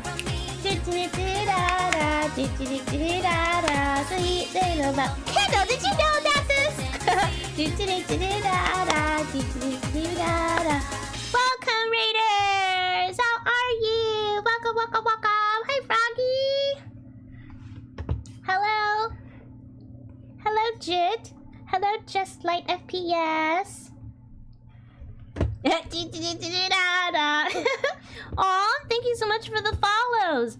Welcome to Rizz 101. I am your teacher, Miss Nova, the Rizz mistress. I hope you brought your homework in. A pickup line, your best pickup line. Let's hear it. Hey! Estoy bien. Estoy cansada. I didn't mean to stream for this long. I didn't realize this Game recognized game, and you looking kinda unfamiliar right now. I can't. Where's Granddad? Can I help you, sir? I'm all out of Rizz, sorry. It's okay. It's okay. You know what? Your honesty gets you 5 points. 5 points for honesty. And guess what? Here's a lesson to be learned when you're pursuing someone. Honesty is the best policy. Write that down. Write that down. Write that down. Oh my gosh! Thank you for the itty bitties. The titty committee will use them wisely. I appreciate it. How are you all? Let me go ahead and give you a shout out. I'm sorry. I think my my mod is still packing. He's getting up ready to move pretty soon. There you go. Let's see what you guys were playing. Oh, some more Stardew! How far are you into it now? Are you still in year 1? Can I put my 5 points towards Gryffindor? Definitely. Definitely. Are you Gryffindor? I've taken the test. Well, even without taking the test, I know I'm a Hufflepuff. I think while I was reading those books, I always thought like, oh yeah, I would definitely be with Harry and the crew. Nah, my ass is 100% a Hufflepuff. Oh God. I've never taken the test. Well, I feel like it's arbitrary at the end of the day. Ultimately, wherever you want to be, I think that's where you would be. It always felt like the Sorting Hat was just like kind of like doing a surface level look and being like, okay, where do you want to go? I'm also a Hufflepuff. Yes, Hufflepuff supremacy. dolls, Kindle. It's so funny. Thank you so much for the follows, guys. Well, please, if you guys need to take care of after streamer care, that goes for Froggy and the rest of you who are watching her and having a great time, vibing to the Stardew Valley.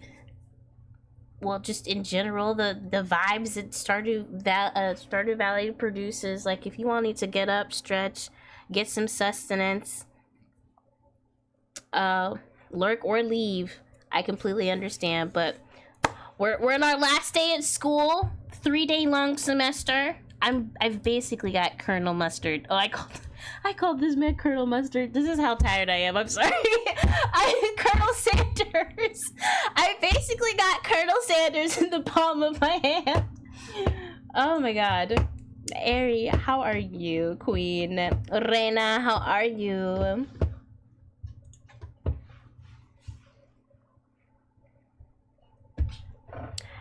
Got toast in your ears or something, Nova? I told you, it's a display piece.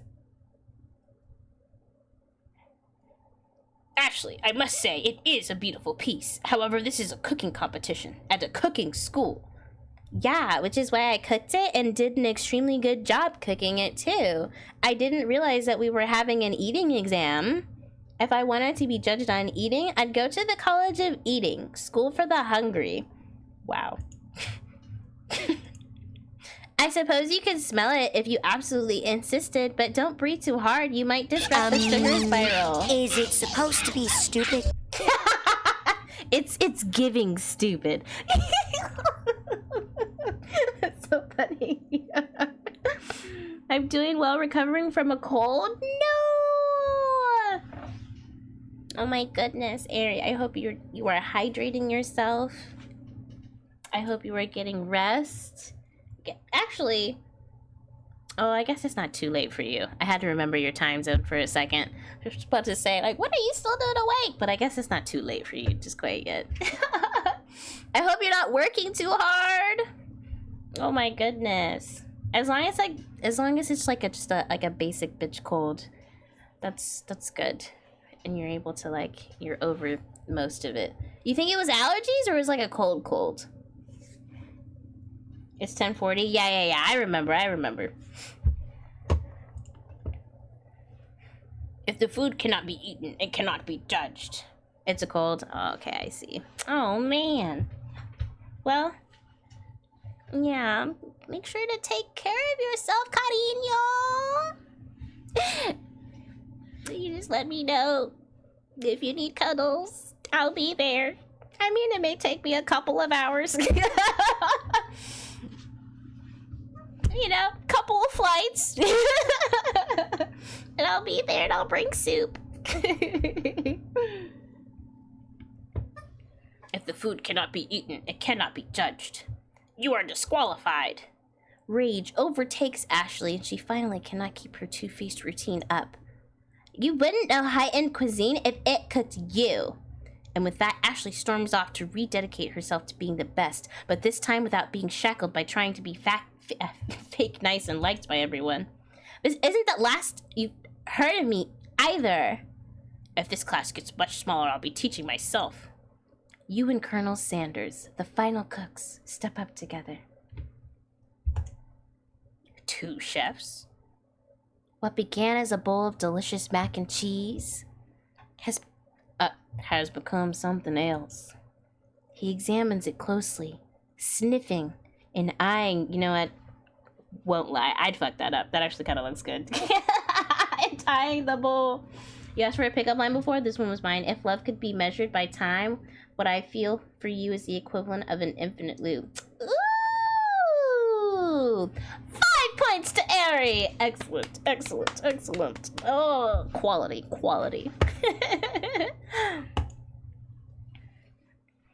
Uh-oh, I don't have a good feeling about this. From somewhere in the room, a literal drum roll plays.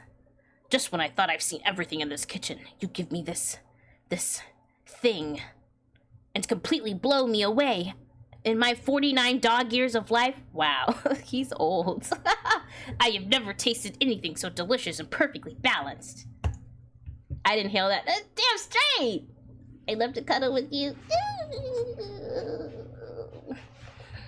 Snuggle buddies.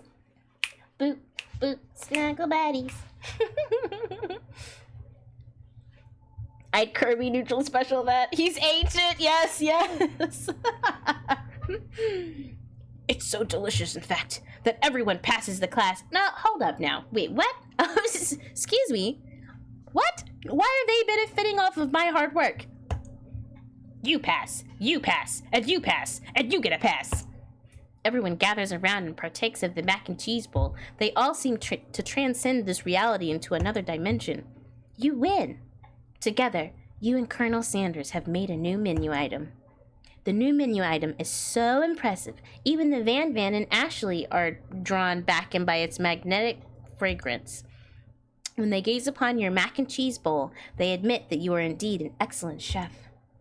Sprinkles declares that you have passed. Everyone has passed. There were supposed to be more battles, but come on, how could they be better than this one?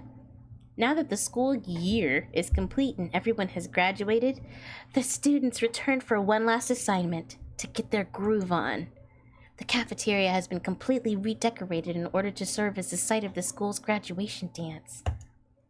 Compared to the massive high-tech cooking arena, the humble decor seems downright cute and cozy. DJ Dog is in the house! Arr, arr, arr. You knew that Sprinkles was a master chef, but also a world-renowned turntablist? Who says you can't teach an old dog new tricks? Van and Ashley tell everyone that they've committed themselves to righting the wrongs they did while they were the villains. For a moment, you actually believe them. I just noticed. I'm sorry, Van got that kin special. This is so funny. Now that girl name sounds like an evil spell she don't need to pass. He's 2012 years old in dog years. Jesus. Not another haunting. Why is this man still haunting this place? Go, please. It's not worth it. Nobody even knows your name, homeboy.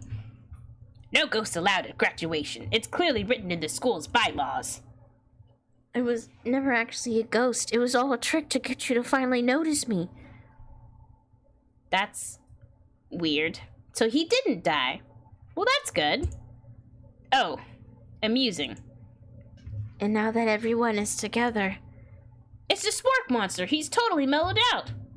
Everyone, the Spork Monster is no more. From here on, I prefer that everyone refer to me by my new name, Party Monster.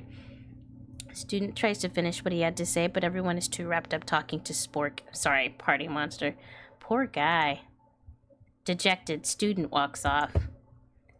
Maybe things didn't work out for Miriam romantically, but she found the love in her cooking. And you know, she's gonna do great. A red carpet rolls out across the floor of the ballroom. It's like a Hollywood movie premiere. Who could command such an entrance?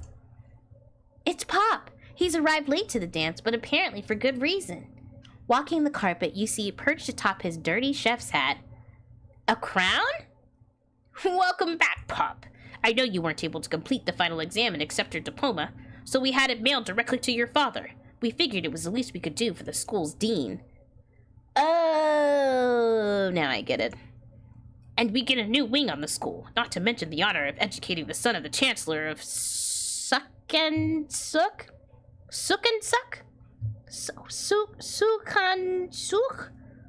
I have no idea. Oh, such and such! I'm so dumb.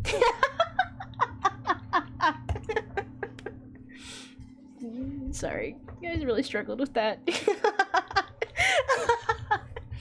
The music at the dance is interrupted by the sound of sparking and electrical hissing. It's Clank, who has arrived late to the dance. Now that I have graduated, I can reveal my truth. Whoa, he's still doing the talking thing. I am Clank, and I am not of this earth. I am actually from a faraway planet in another dimension. What? What? I actually feel like I knew it this whole time. Now that I have learned the ways of your kind, I must return. Miriam, will you come with me? I don't know what to say. Besides, No, obviously. I've just begun to learn who I really am. This isn't the time for me to devote my life to figuring out who you are, Clank. You're blown away by Miriam's maturity. It's pretty clear she's managed to surpass you in that regard. I understand. Kind of. Humans are weird. A portal opens up and Clank disappears through it. Finally, Colonel Sanders arrives. Howdy, classmates. Just like the first day you met him, he's come prepared to feed the entire class. However, it's not enough to just give them a bucket of chicken. This time, it's a full meal. I didn't get to be the most famous chicken man in the history of chicken and man by not reminding people to go out and buy my chicken. What? Wait, so did I end up with him or no? Oh, thank God. I was just about to say, this is some bullshit. No, it's not the end. As everyone feasts on their delicious chicken dinner, Colonel Sanders finds you sitting at the edge of the dance floor. Nova, what are you doing sitting all alone? Oh, you know, just waiting for the right person to ask me to dance. I wonder, might you tell me, what are the qualities that you would expect to find in such a lucky person? Well, off the top of my head, I don't know. A spicy musk, a tidy goatee, and a degree from the University of Cooking School Academy for Learning. Just to name a few. Yeah, it truly is my lucky day. Would you dance with me? Yes, I would love to. It's a trap! Yes! Shut up! Let me have my moment, Kendall!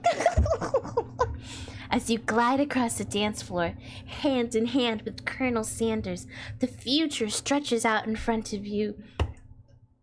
And once my 100th franchise is up and running, I'll be ready to take a day off, and I'll be so glad to spend it together with you, Nova.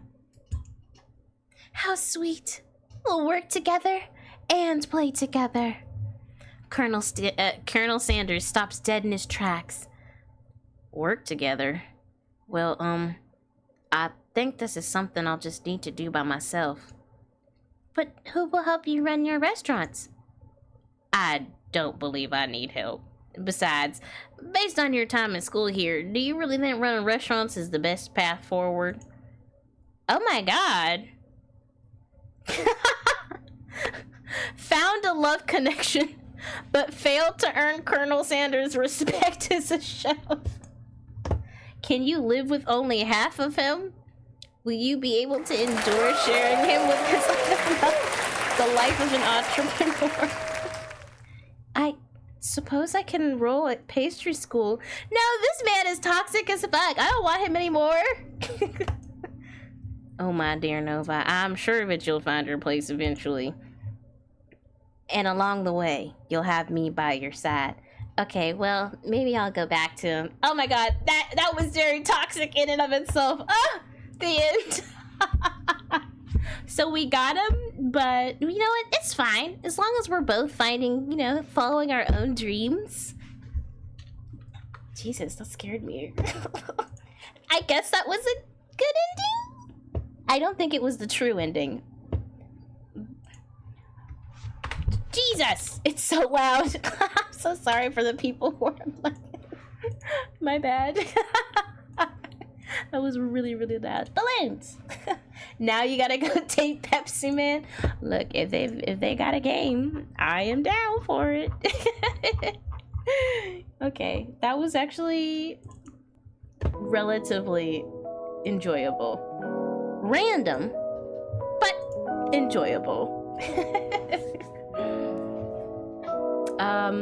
God, well, it's almost 10 minutes to midnight, so I will not have time to play Baldur's Gate 3 today, which means that tomorrow's stream will start late. So I can get my Baldur's Gate 3 time in. Anyway, I want to thank everyone who rated, everyone who followed, everyone who donated bits, everyone who lurked, and everyone who came to chill. I really appreciate you all so very much. If no one has told you today that you are loved, you are. I love you, and I'm so proud of what you're doing. Like, you're killing it! Be confident in yourself and keep it up. And if you don't feel like that there's anything that you're doing that is worthy of being proud of, waking up takes effort every single day. And I hope you keep that shit up. Let's see who we can raid. I was on so late today. I did not expect to be on this late. I was just like, let's hop on for an hour.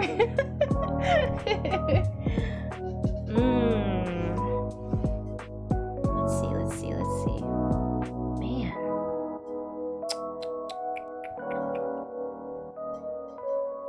Okay. Oh, I guess we can do Immortal. Let's do Immortal. I love her emotes so much, Kindle. She's so talented. I had wanted to... well, once I got my design together, I wanted to commission her, but... like, she's so popular. She only opens her commissions up for a very short amount of time, and they fill up so freaking quickly. Which, like, understandable. That's not how you raid people. Let me try that again. There we go. Alright, Immortal Rich is playing Genshin. Let's go say hello. Hit him with excuse me, hit them with a buzz raid buzz. To Baldur I go. I'm so jelly. Okay, anyway. Alright, have a good night, good morning, or good afternoon.